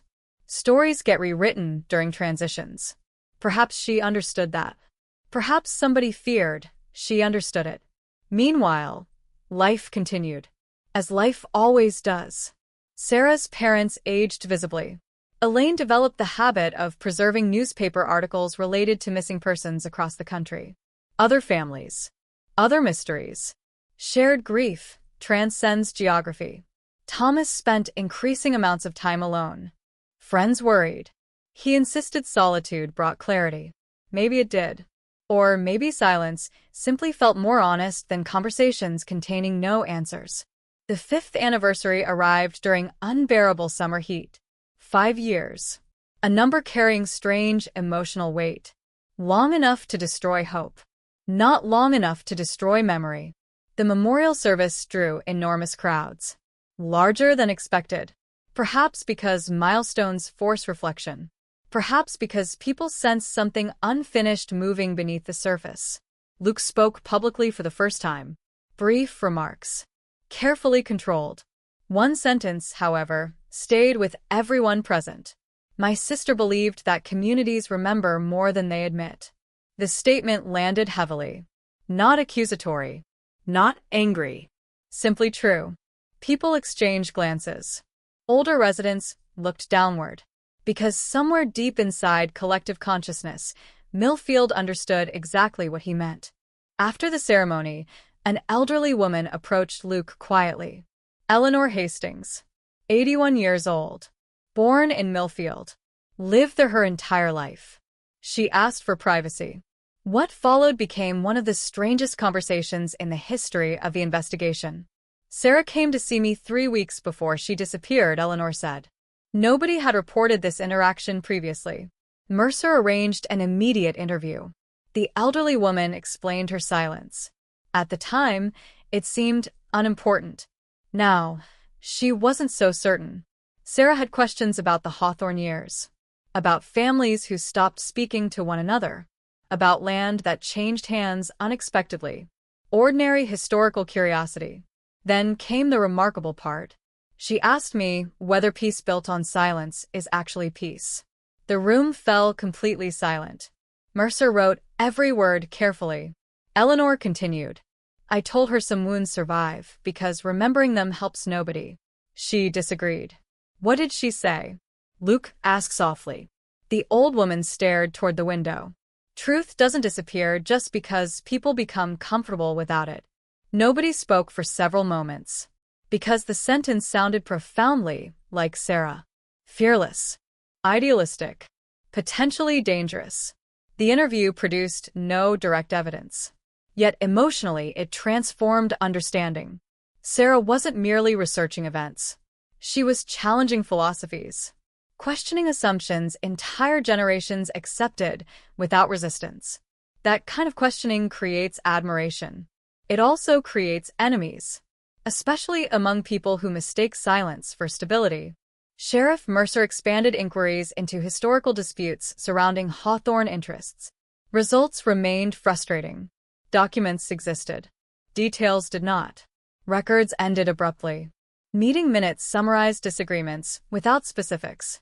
Letters referenced conversations never preserved. History contained holes. Large holes. Intentional holes. Mercer found that deeply unsettling. Human institutions naturally accumulate paperwork. The absence of documentation often reveals more than the presence. Someone had controlled narratives. Someone had decided which stories deserved preservation. The realization echoed Sarah's own concerns with chilling precision. Then came another anonymous communication. December 1989. A postcard postmarked from Indianapolis. No return address. Only a single sentence typed across blank white paper. Some doors stay closed for good reasons. Nothing else. No fingerprints. No clues. Investigators examined every detail. Again, nothing. Yet patterns emerged. Old ghosts. Leave old stories where they belong. Some doors stay closed. Different wording. Identical philosophy. The messages opposed inquiry itself. Not law enforcement. Not specific accusations. Inquiry. Questions. Memory. History. Mercer kept the postcards inside a separate file. He called it, privately, the Silence Collection, because every message defended silence as virtue. The implication disturbed him profoundly. Somebody cared deeply about preserving the past exactly as it existed. Why? No answer came. Winter descended upon Indiana. Snow covered Old County Road 14. Children built snowmen while adults carried private grief into another year. Inside evidence storage, Sarah's biological samples remained untouched. 5 years old. Scientifically useless. At least according to contemporary understanding. Technicians checked preservation conditions routinely. Temperature. Humidity. Documentation. Administrative tasks. Nobody celebrated such work. Nobody recognized its importance. Yet those ordinary acts of maintenance represented an extraordinary investment in future possibility. Because evidence preserved today may speak tomorrow. Human memory weakens. Human loyalty shifts. Human fear evolves. Biology remains astonishingly honest. Every cell carried information. Every fragment remembered contact. The truth already existed. It simply waited for civilization to develop ears capable of hearing it. And somewhere beyond Millfield, beyond Indiana, beyond the imagination of investigators staring at dusty files, forensic science continued advancing relentlessly toward a moment that would one day shatter 40 years of assumptions. For now, however, the town slept beneath winter skies, believing its deepest secrets remained protected by time. Time, as history repeatedly demonstrates, protects nothing forever. The 1990s arrived with promises of change. America changed. Technology changed. Politics changed. Entire industries transformed. But in Millfield, Indiana, one truth remained stubbornly untouched. Sarah Whitmore was still missing. 6 years. 72 months. More than 2,000 days of unanswered questions. People stopped saying when she comes home. They began saying if we ever find out. Language shifted quietly. Hope adapted for survival. And adaptation, while necessary, carries its own kind of sorrow. Sheriff Daniel Mercer refused to let acceptance become surrender. He understood the danger. Communities learn to live beside mysteries. Then they begin protecting them. Not intentionally, not maliciously, simply through routine. An unresolved case becomes part of local identity. Questioning assumptions feels disruptive. Reopening wounds feels impolite. Eventually, silence acquires the appearance of wisdom. Mercer hated that transformation, because wisdom and resignation often wear identical faces. Luke Harper hated it even more.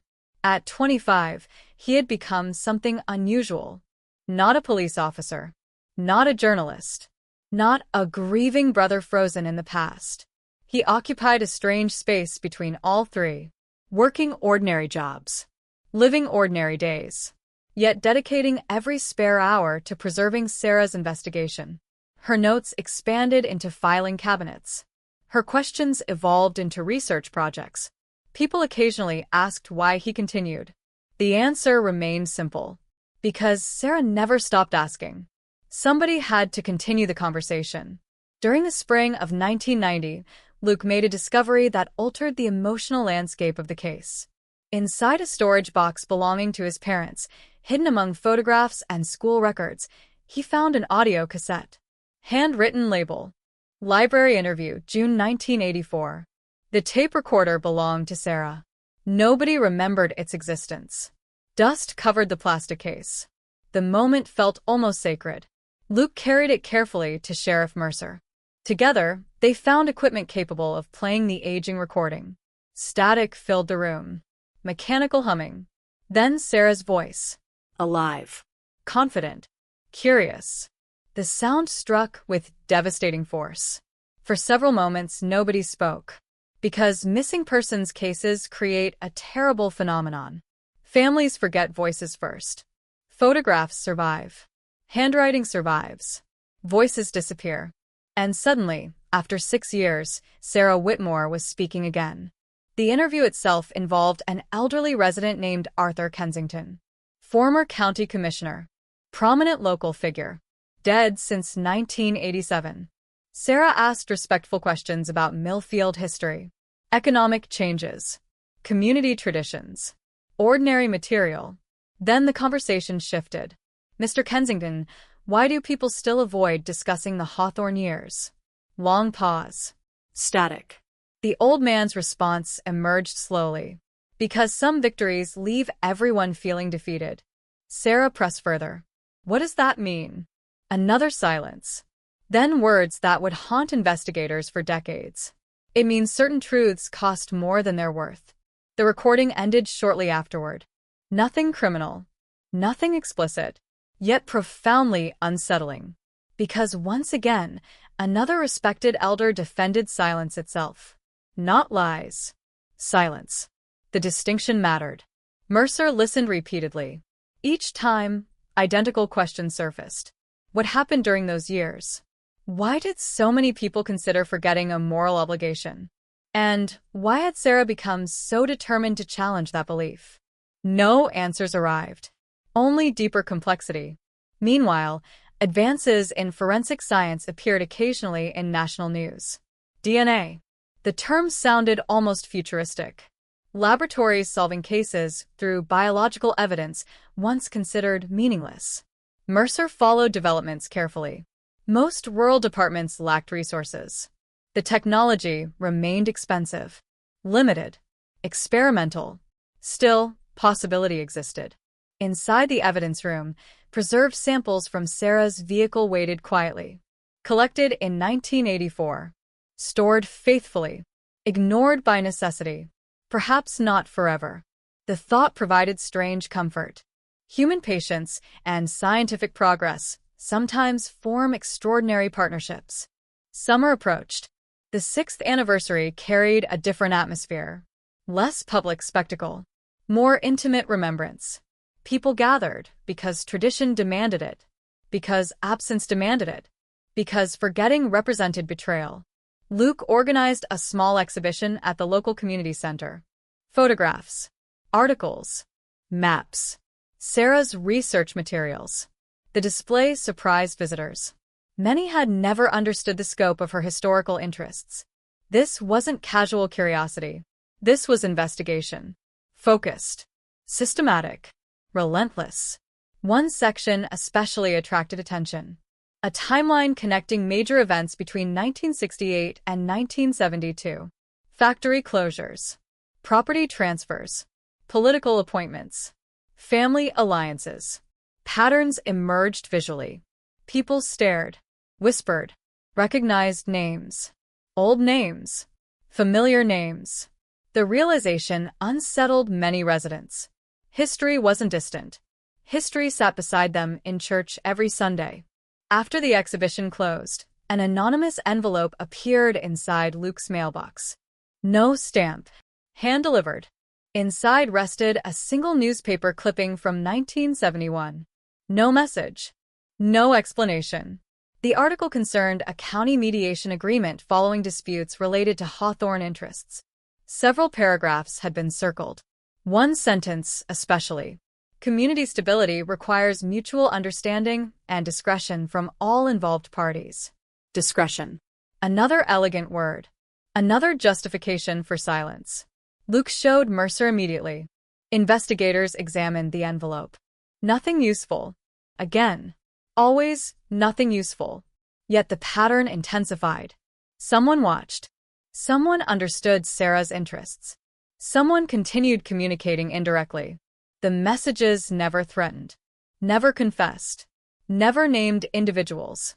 They defended silence philosophically, as though preserving memory in a particular form represented sacred duty. Mercer found that deeply disturbing, because ideology often outlasts individual participants. People die. Beliefs survive. Perhaps Sarah encountered not a person, but a culture. A culture of forgetting. A culture of selective remembrance. The possibility seemed impossible to investigate. How do you charge a community with silence? You cannot. Evidence remains necessary. Evidence remained absent. Autumn brought another significant development. Rebecca Sloan, the Indianapolis journalist, returned. Older. More experienced. Still fascinated by Sarah Whitmore. She had continued researching independently. One discovery demanded attention. Multiple families connected to Hawthorne disputes maintained unusually close relationships decades later. Business partnerships, political cooperation, shared charitable foundations. Nothing illegal, nothing suspicious. Yet, remarkable continuity. Conflict supposedly ended in 1971. The alliances remained intact. Rebecca offered a provocative theory. Maybe the dispute wasn't resolved. Maybe it was managed. The distinction struck everyone immediately. Managed. Not healed. Not forgotten. Managed. Carefully. Deliberately. Sarah might have recognized that. She might have understood that official history and lived history rarely match perfectly. Mercer appreciated the insight. Still, theories require foundations. Foundations require evidence. The case continued existing inside frustrating limbo. Emotionally compelling. Legally stagnant. Then came December. Heavy snow. Long nights. And another anonymous message. This time, a telephone call. Brief. Distorted voice. 5 words. The past protects its own. Click. Gone. Mercer slammed the receiver down with genuine anger. Because the message felt different. Not warning. Not philosophy. Declaration. The past protects its own. Who belonged to the past? Who deserved protection?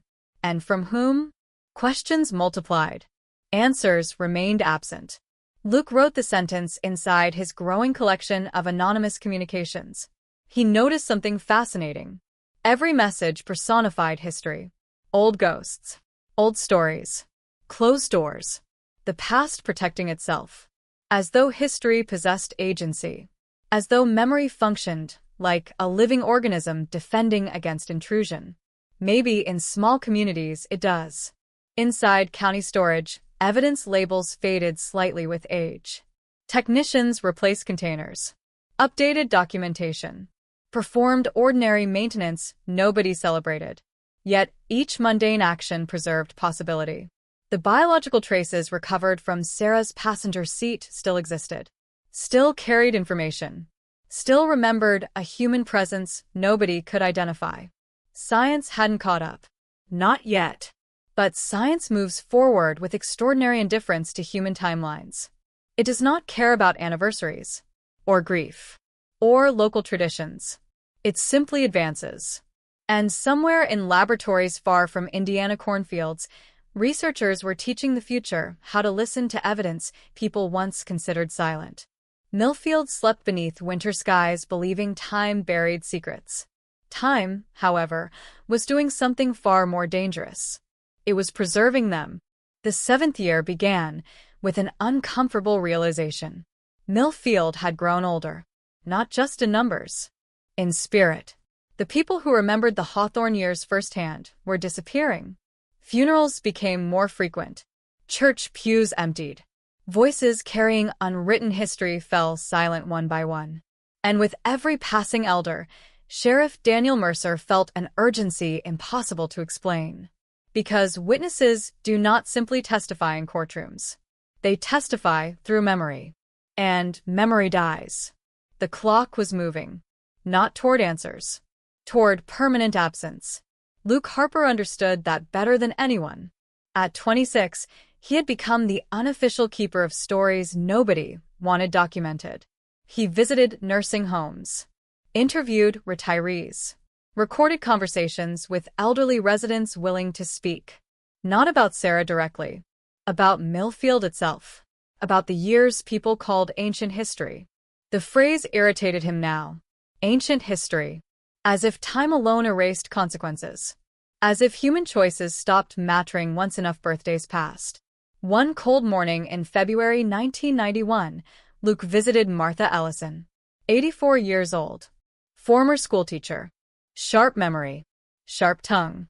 The woman greeted him with a sentence that immediately commanded attention. "You're still asking the questions your sister asked." Luke froze. Nobody had mentioned Sarah beforehand. Martha invited him inside. Tea. Old photographs. The smell of aging books. Ordinary details surrounding extraordinary conversations. "Sarah visited me twice before she vanished," Martha said quietly. Nobody knew this. Another forgotten encounter emerging years later. Luke activated his tape recorder. Carefully. Respectfully. What did she want to know? Martha smiled faintly. Everything. That girl believed every silence concealed a story. The answer sounded painfully familiar. Sarah asked about families.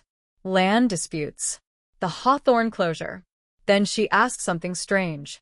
What happens when a community chooses peace instead of truth? Luke wrote every word. What did you tell her? I told her peace built on avoidance never lasts. The old woman stared through the window, then added something that changed the atmosphere completely. Some people around here confuse harmony with forgetting.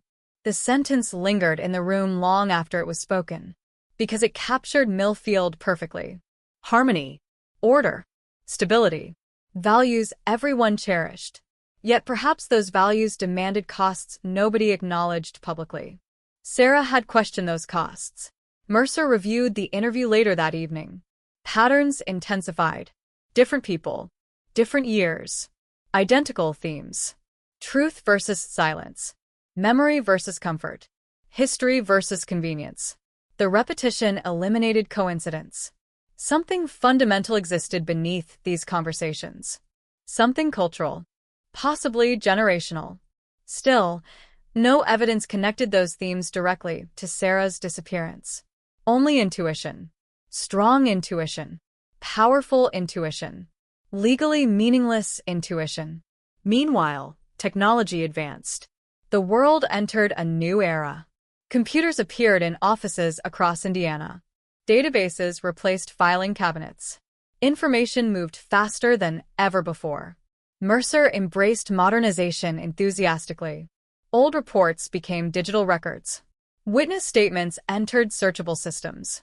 The Whitmore case transformed from boxes into data. The process revealed unexpected details. Patterns previously hidden inside mountains of paperwork emerged. Repeated names. Repeated locations. Repeated historical references. Sarah's investigation had always possessed structure. Now technology made that structure visible. One location stood out above all others. The abandoned Hawthorne Administrative Building. Not the factory itself. The offices. Separate property. And used since the early 70s. Sarah visited the site repeatedly according to witness accounts. Why? Mercer organized a formal search. Again, years later, the building remained derelict. Broken windows. Water damage. Dust thick enough to preserve footprints. Investigators examined every room meticulously. Nothing connected directly to Sarah. No evidence. No hidden documents. No miraculous breakthroughs. Yet Luke discovered something curious. Inside an old filing cabinet sat a faded community newsletter from 1972. Most pages discussed ordinary matters. Church events. Fundraisers. Agricultural updates. One editorial caught his attention. The strength of Millfield has always been its ability to settle disagreements privately and move forward together. The language felt eerily familiar. Discretion. Understanding. Closed doors. The past protecting its own. Different decades. Same philosophy. Luke folded the paper carefully. History wasn't repeating. History had never stopped speaking. People simply stopped listening. Summer approached. 7 years. An astonishing number. Children entering 2nd grade had been born after Sarah disappeared. An entire generation existed without direct memory. The realization devastated her parents. Elaine Whitmore kept albums organized chronologically. She feared one thing above all others. That Sarah would become a story instead of a person. Thomas rarely attended public memorials anymore. Not from indifference. From exhaustion. Grief performed publicly year after year becomes its own burden. He preferred private remembrance. Quiet mornings. Old photographs. Conversations with absence. Luke respected that choice. Everyone survives differently. The annual gathering drew fewer people than previous years. Not dramatically fewer. Just enough to notice. Enough to hurt. After the ceremony ended, a man approached Luke near the parking lot. Middle-aged. Unknown. He offered no introduction. Only a warning. Your sister went looking for things decent people agreed to leave alone. Before Luke could respond, the man walked away. Gone. No vehicle identified. No name. Nothing. Sheriff Mercer launched immediate inquiries. Fruitless. The encounter joined an expanding collection of mysteries surrounding the case. Anonymous calls. Anonymous letters. Strange comments from strangers. All defending silence. None providing facts. Luke wrote the sentence beside earlier messages. The pattern became undeniable. Someone believed Sarah violated an unwritten social contract. Leave certain matters untouched. Accept official narratives. Move forward. Be decent. The word disturbed him deeply. Decent. As though truth-seeking represented indecency. As though questions themselves constituted betrayal. Autumn arrived with another funeral. Walter Green. Former Hawthorne employee. One of the few individuals willing to speak openly about unresolved tensions from the 70s. Before his death, he requested a final meeting with Mercer. The conversation lasted 20 minutes. No recordings. Only notes. Walter's health deteriorated rapidly. Speech came slowly. Yet one statement emerged with startling clarity. People think secrets survive because of fear. Most survive because of love. Mercer asked what he meant. Walter closed his eyes. Families protect each other. Towns protect themselves. After enough years, nobody remembers where protection ends and deception begins. The old man died 3 days later, taking whatever additional knowledge he possessed with him. Mercer read the notes repeatedly, because perhaps that explained everything. Not conspiracy. Not organized concealment. Something more human. More tragic. Communities preserving stability through selective memory. Individuals choosing loyalty over transparency. Nobody waking up intending evil. Just generations inheriting silence and mistaking it for virtue. Could such forces destroy a young woman searching for truth? The question refused to disappear. Winter descended. Snow covered abandoned buildings and forgotten roads. Inside evidence storage, Sarah's biological samples entered their 8th year of waiting. Tiny fragments, preserved meticulously, unremarkable to the naked eye, extraordinary in potential. Scientists across America continued refining DNA analysis. Methods improved. Costs decreased. Capabilities expanded. The impossible moved steadily toward routine. Mercer followed every development. Hope returned cautiously. Not emotional hope. Scientific hope. The kind built on progress rather than faith. Because evidence remembers perfectly. It does not love communities. It does not protect family names. It does not honor old agreements or unwritten rules. It simply waits. And somewhere inside those preserved traces rested a truth entirely indifferent to Millfield's traditions of silence. The town still believed time made secrets safer.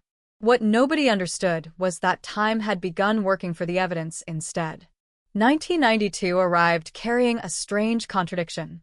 The world felt newer. Millfield felt older. Satellite television brought distant wars into living rooms. Computers entered schools. DNA appeared regularly in national headlines, solving crimes once considered impossible. Yet on Main Street, people still lowered their voices when Sarah Whitmore's name entered conversation.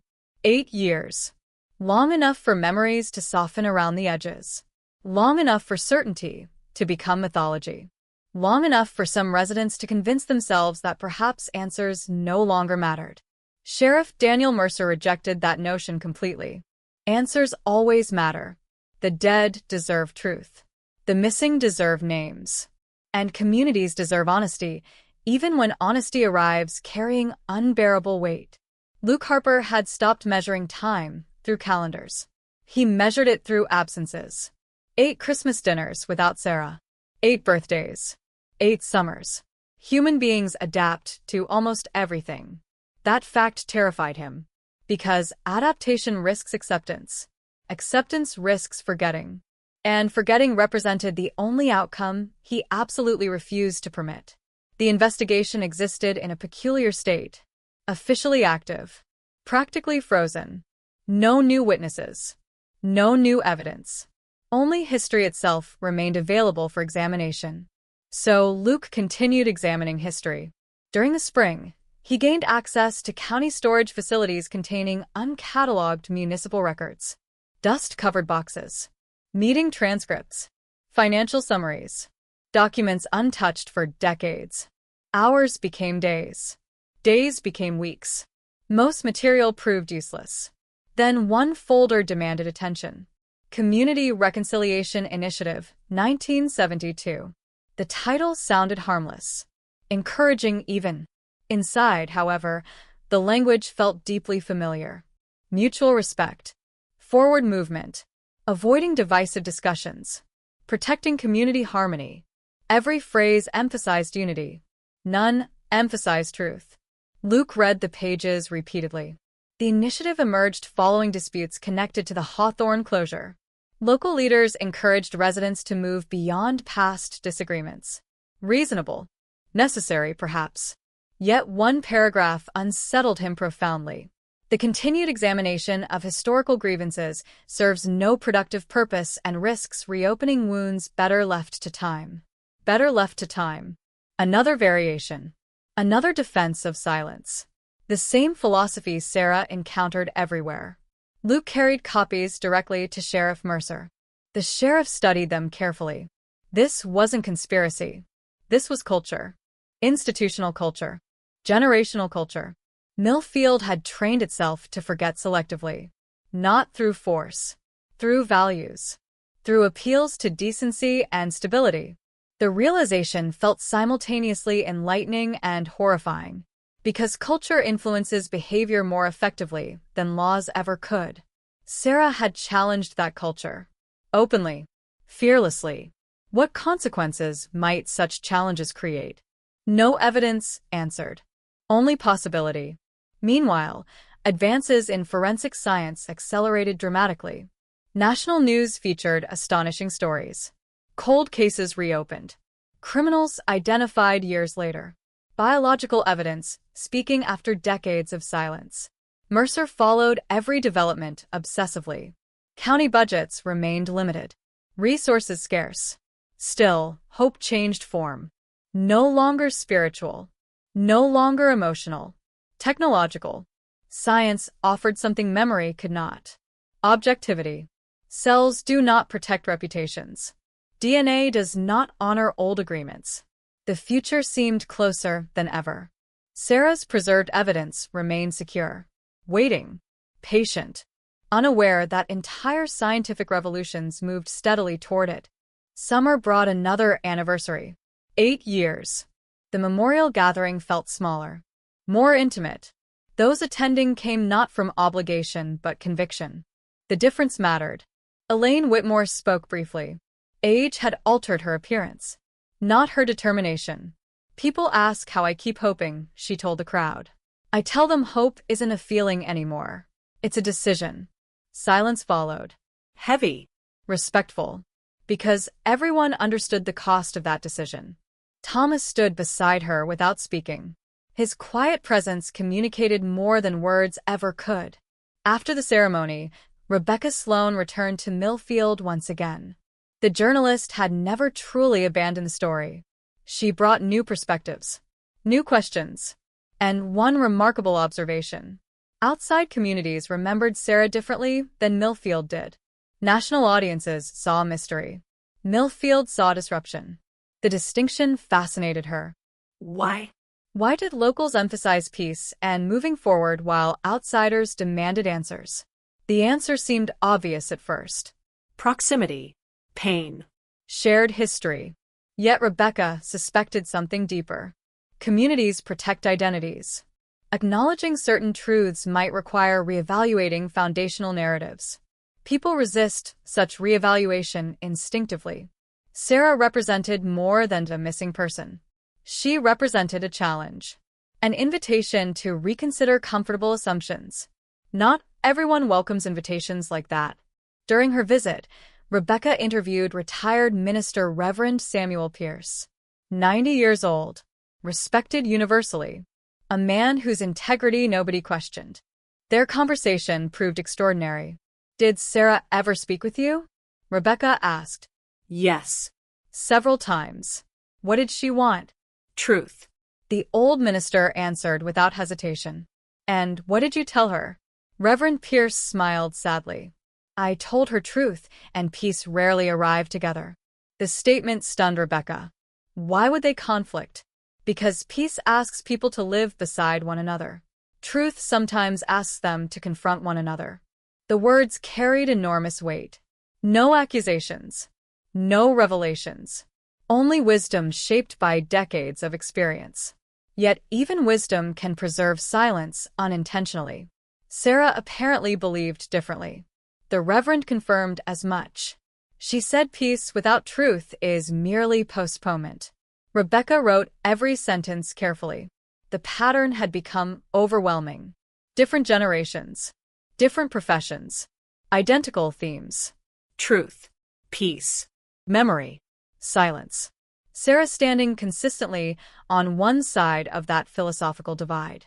Millfield, perhaps standing on the other. Autumn arrived with heavy rains. Old roads flooded. The abandoned Hawthorne properties deteriorated further. Nature reclaimed structures humans once considered permanent. Luke visited the administrative building alone one evening. Not searching for evidence. Searching for understanding. Dust. Broken glass. Collapsed ceilings. History becoming landscape. He imagined Sarah standing there years earlier. Notebook in hand. Questions forming. Believing answers existed if only someone remained willing to ask. A dangerous kind of optimism. Beautiful. Dangerous. Inside one ruined office, Luke discovered faded graffiti scratched into a wall. Probably decades old. 3 words. Let it rest. Nothing more. No dates. No signatures. The phrase chilled him immediately. Coincidence, perhaps. Yet everything surrounding Sarah seemed to speak the same language. Rest. Silence. Closure without explanation. Move forward. Leave old things buried. He photographed the message anyway. Winter approached. Then came another anonymous communication. Not a letter, not a phone call. A newspaper left on Luke's porch, folded carefully. One article circled in red ink. The story concerned advancements in DNA identification. No accompanying note. No message. Only the article. Luke stared at it for hours. Was someone warning him? Mocking him? Encouraging him? The ambiguity felt maddening. Sheriff Mercer examined the paper. No fingerprints. No witnesses. Nothing. Always nothing. Yet for the first time, the anonymous communications acknowledged science. Acknowledged change. Perhaps whoever monitored the case understood what Mercer already suspected. Time was becoming dangerous. Not for investigators. For secrets. Inside climate-controlled storage, Sarah's evidence entered its 9th year. Biological traces remained stable. Preserved. Intact. Technicians followed procedures established long before anyone imagined future capabilities. Routine work. Essential work. The kind of invisible professionalism that eventually alters history. Mercer visited the evidence room more often now. Not from sentiment. From anticipation. He believed something fundamental. Human beings lie. Communities forget. Families protect. Institutions fail. But biology keeps records with astonishing loyalty. And somewhere inside material collected on a warm July night in 1984, a stranger's identity continued waiting patiently. The town still trusted memory. Mercer had begun trusting molecules. Only one of them was incapable of choosing silence. The 9th year arrived with rain. Relentless rain. The kind that transformed gravel roads into rivers of mud and made old buildings groan beneath accumulated moisture. Millfield looked exhausted. Perhaps communities can become exhausted. Perhaps places carry memory the same way people do. Every familiar street corner held ghosts. Every local tradition contained absences. Sarah Whitmore remained the largest absence of all. 9 years. An entire decade waiting just beyond the horizon. Sheriff Daniel Mercer understood the psychological significance immediately. 10 years changes everything. People stop saying recent tragedy. They begin saying history. The distinction frightened him. History belongs to museums. Unsolved disappearances demand urgency. Luke Harper felt the same fear. At 28, he now resembled his father in ways that startled relatives. The years had carved seriousness into his features. Determination into his posture. Friends married. Started families. Moved away. Luke remained anchored to Millfield by unfinished business. Not trapped. Committed. There is a difference, though outsiders rarely understand it. Spring brought an unexpected opportunity. The state police announced limited funding for reviewing select cold cases using emerging forensic methods. Not full DNA profiling. The technology remained expensive, restricted, but preliminary evaluations, preservation assessments, recommendations for future testing. Mercer submitted Sarah's case immediately. Weeks passed. Then approval arrived. Small victory. Enormous emotional impact. For the first time in nearly a decade, the evidence itself would receive fresh attention. Technicians from Indianapolis traveled to Millfield. Professional, methodical, unburdened by local history. They examined preserved materials carefully. Chain of custody, storage conditions, sample integrity. One specialist expressed genuine surprise. Whoever maintained these files did excellent work. Mercer nodded quietly. Sheriff Brennan's discipline had saved possibilities nobody understood at the time. Ordinary diligence. Extraordinary consequences. The evaluation concluded with cautious optimism. Future DNA analysis might prove viable. Not immediately, but someday. The phrase echoed through the department. Someday. For families of the missing, someday becomes a sacred word. It contains survival. Meanwhile, Luke continued exploring Sarah's research. New technology offered new methods. Computer databases replaced manual cross-referencing. Patterns emerged faster. Connections strengthened. One discovery demanded immediate attention. Sarah had created a list. No title, no explanation, just names. 23 individuals, all connected somehow to the Hawthorne years. Business owners, council members, community leaders, teachers, clergy, ordinary citizens. Some alive, many deceased. At first glance, nothing linked them. Then Luke noticed something extraordinary. Every person on the list participated in the Community Reconciliation Initiative of 1972. Every single one. The realization struck like electricity. Sarah wasn't investigating random history. She was investigating the architecture of forgetting. The people who collectively shaped Millfield's decision to move forward without fully confronting the past. Mercer studied the list for hours. Legally meaningless. Historically fascinating. Potentially significant. What had Sarah learned about these individuals? Why compile their names? What connection existed between reconciliation and disappearance? Questions multiplied. Answers remained stubbornly absent. Summer approached. The 9th anniversary carried unusual emotional intensity. People sensed transition. 10 years loomed ahead like an unavoidable milestone. Media outlets briefly renewed interest.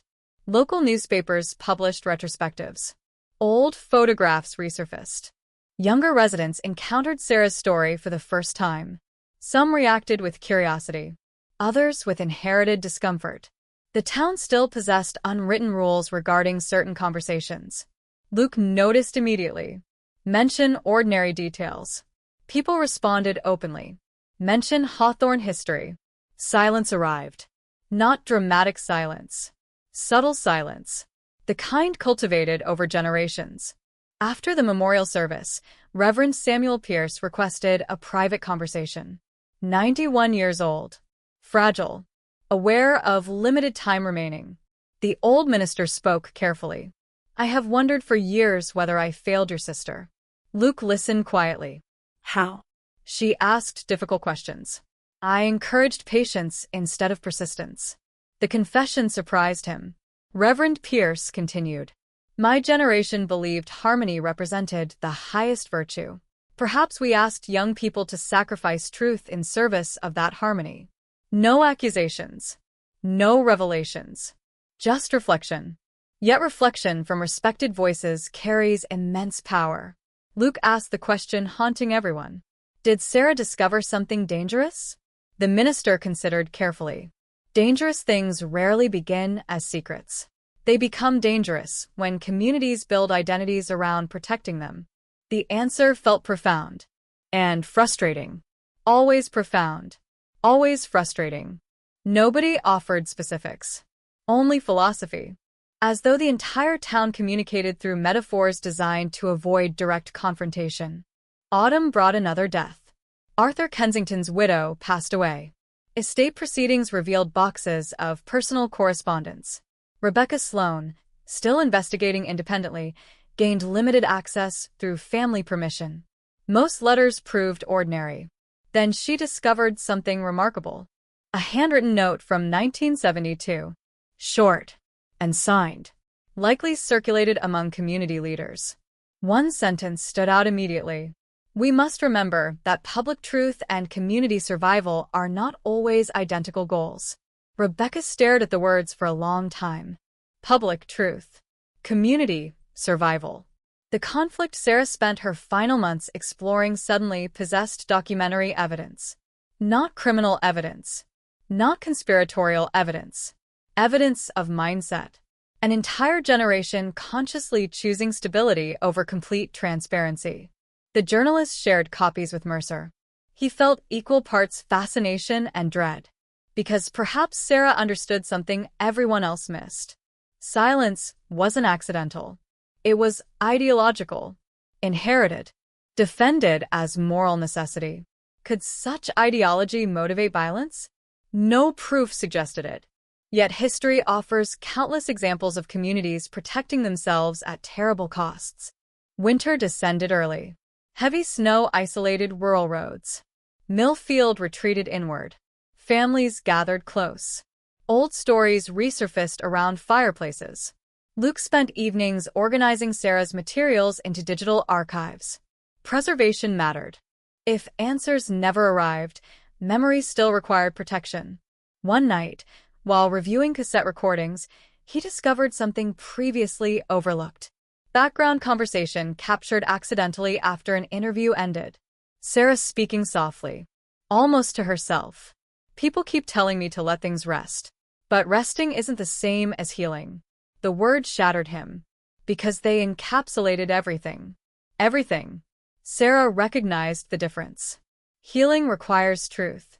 Rest merely postpones reckoning. She understood that at 23.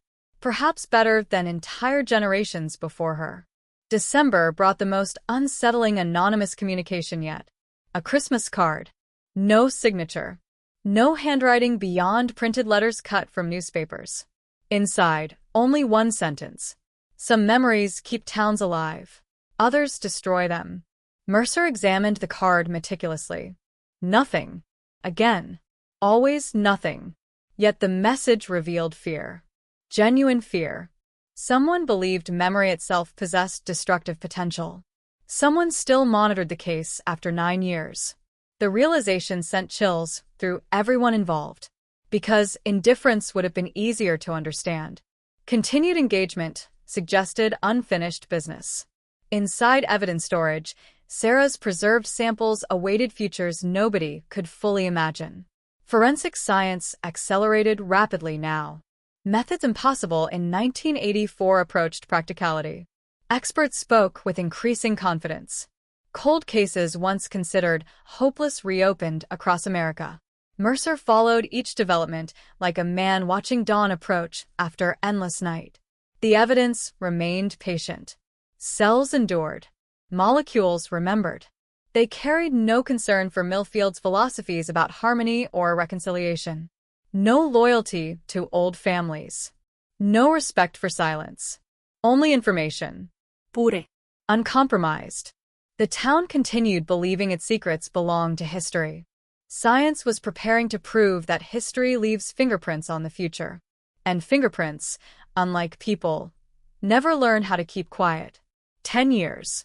An entire decade. 10 summers without Sarah Whitmore walking through Millfield. 10 winters without answers. 10 years of memorial candles burning against darkness that never seemed to retreat. The number changed everything. Not legally. Not scientifically. Emotionally. Psychologically. A missing person case reaching 10 years crosses an invisible threshold. People stop waiting for resolution. They begin preserving memory instead. Sheriff Daniel Mercer refused to accept that transition. Because preservation without pursuit felt dangerously close to surrender. Yet even he understood reality. Witnesses died. Memories faded. Physical locations changed. The world that existed in July 1984 no longer survived intact. Only evidence remained constant. Only evidence refused to age. Luke Harper entered his 30s carrying responsibilities he never expected. Caretaker. Researcher. Historian. Brother. The roles blended together until separation became impossible. He no longer remembered life before questions. Perhaps identity forms around absence as powerfully as presence. Perhaps unresolved grief becomes architecture.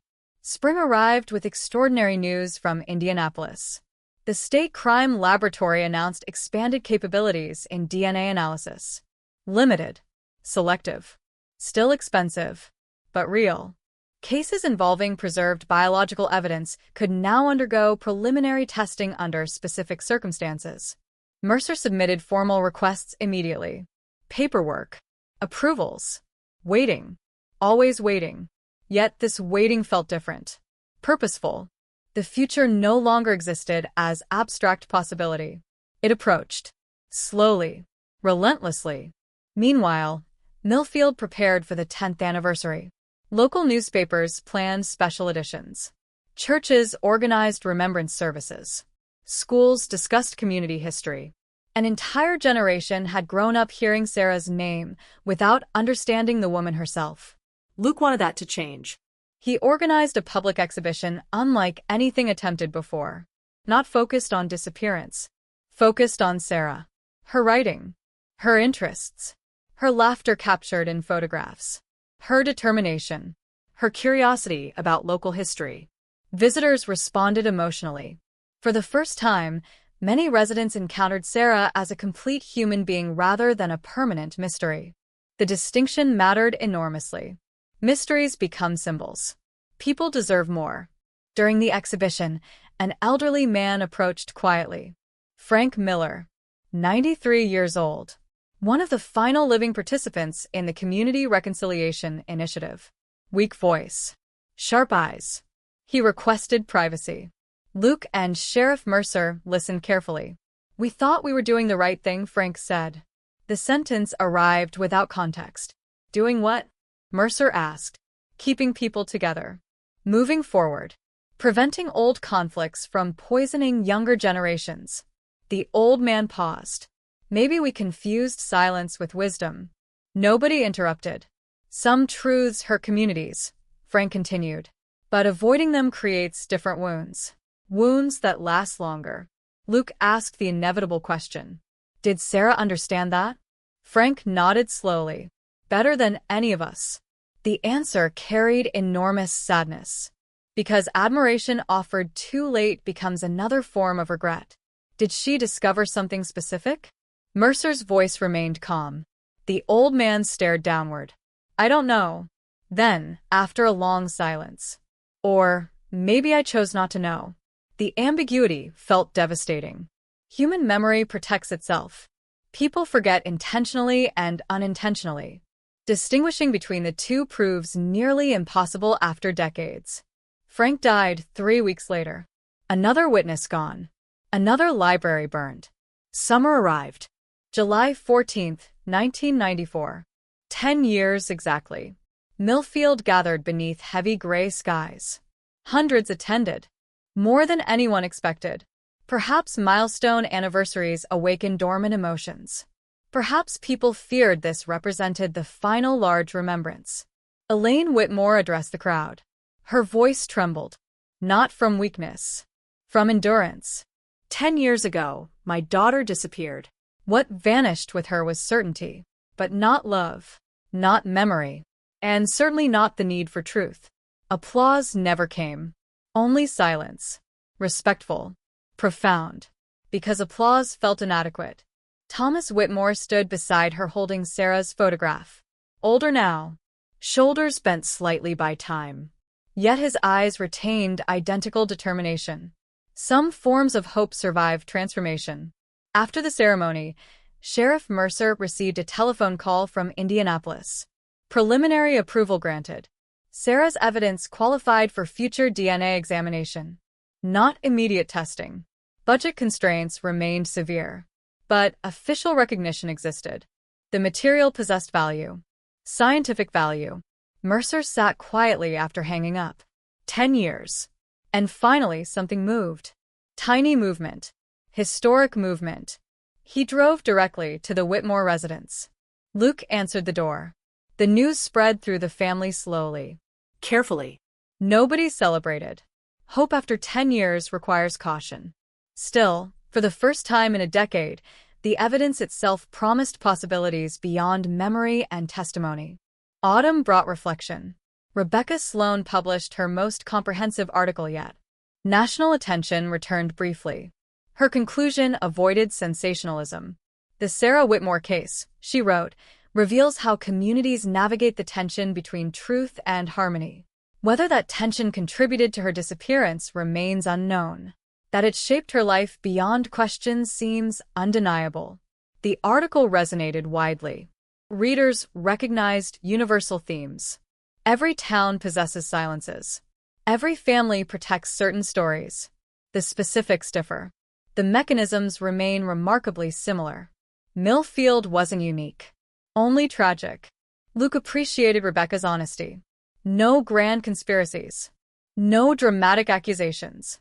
Just acknowledgement that culture influences destiny in ways legal systems struggle to measure. Winter approached. The decade ended as it began. Questions. Memory. Absence. Yet something fundamental had changed. Science now stood beside grief. Technology joined persistence. Human limitations no longer represented absolute barriers. Inside climate-controlled evidence storage, preserved biological traces entered their 11th year. Still intact, still waiting, still carrying information nobody in 1984 imagined retrievable. Sheriff Brennan's meticulous procedures. Countless technicians maintaining standards. Ordinary professionals performing ordinary duties. Together, they had protected the future. The truth remained imprisoned inside molecules. But prisons require walls. Science was learning how to remove them. Millfield continued debating memory and harmony. Old residents defended discretion. Younger generations demanded transparency. The philosophical battle Sarah recognized in 1984 still unfolded. Only now, a new participant prepared to enter the conversation. Evidence itself. Evidence possesses no nostalgia, no loyalty, no fear of disrupting peace. It does not care whether communities survive comfortably. It cares only about accuracy. And somewhere within preserved fragments, collected on a warm Indiana night 10 years earlier, accuracy waited with extraordinary patience. The town believed time buried the past. The past had spent 10 years preparing its return.